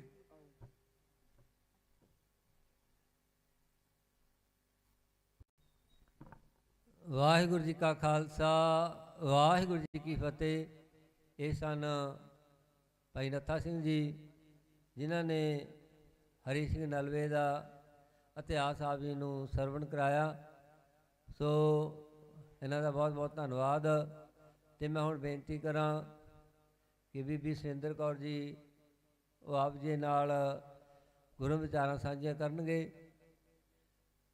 ਅਤੇ ਸੰਗਤਾਂ ਨੂੰ ਬੇਨਤੀ ਹੈ, ਜਿਹੜੀਆਂ ਸੰਗਤਾਂ ਅਜੇ ਤੱਕ ਟਰਾਲੀਆਂ ਦੇ ਵਿੱਚ ਜਾਂ ਟੈਂਟਾਂ ਦੇ ਵਿੱਚ ਬੈਠੀਆਂ, ਵੀ ਭਾਈ ਆਓ ਸੰਗਤ 'ਚ ਬੈਠ ਕੇ ਆਪਾਂ ਗੁਰਮਤਿ ਵਿਚਾਰਾਂ ਅਤੇ ਬਾਣੀ ਸਰਵਣ ਕਰੀਏ, ਤਾਂ ਕਿ ਸਾਡਾ ਸਮਾਂ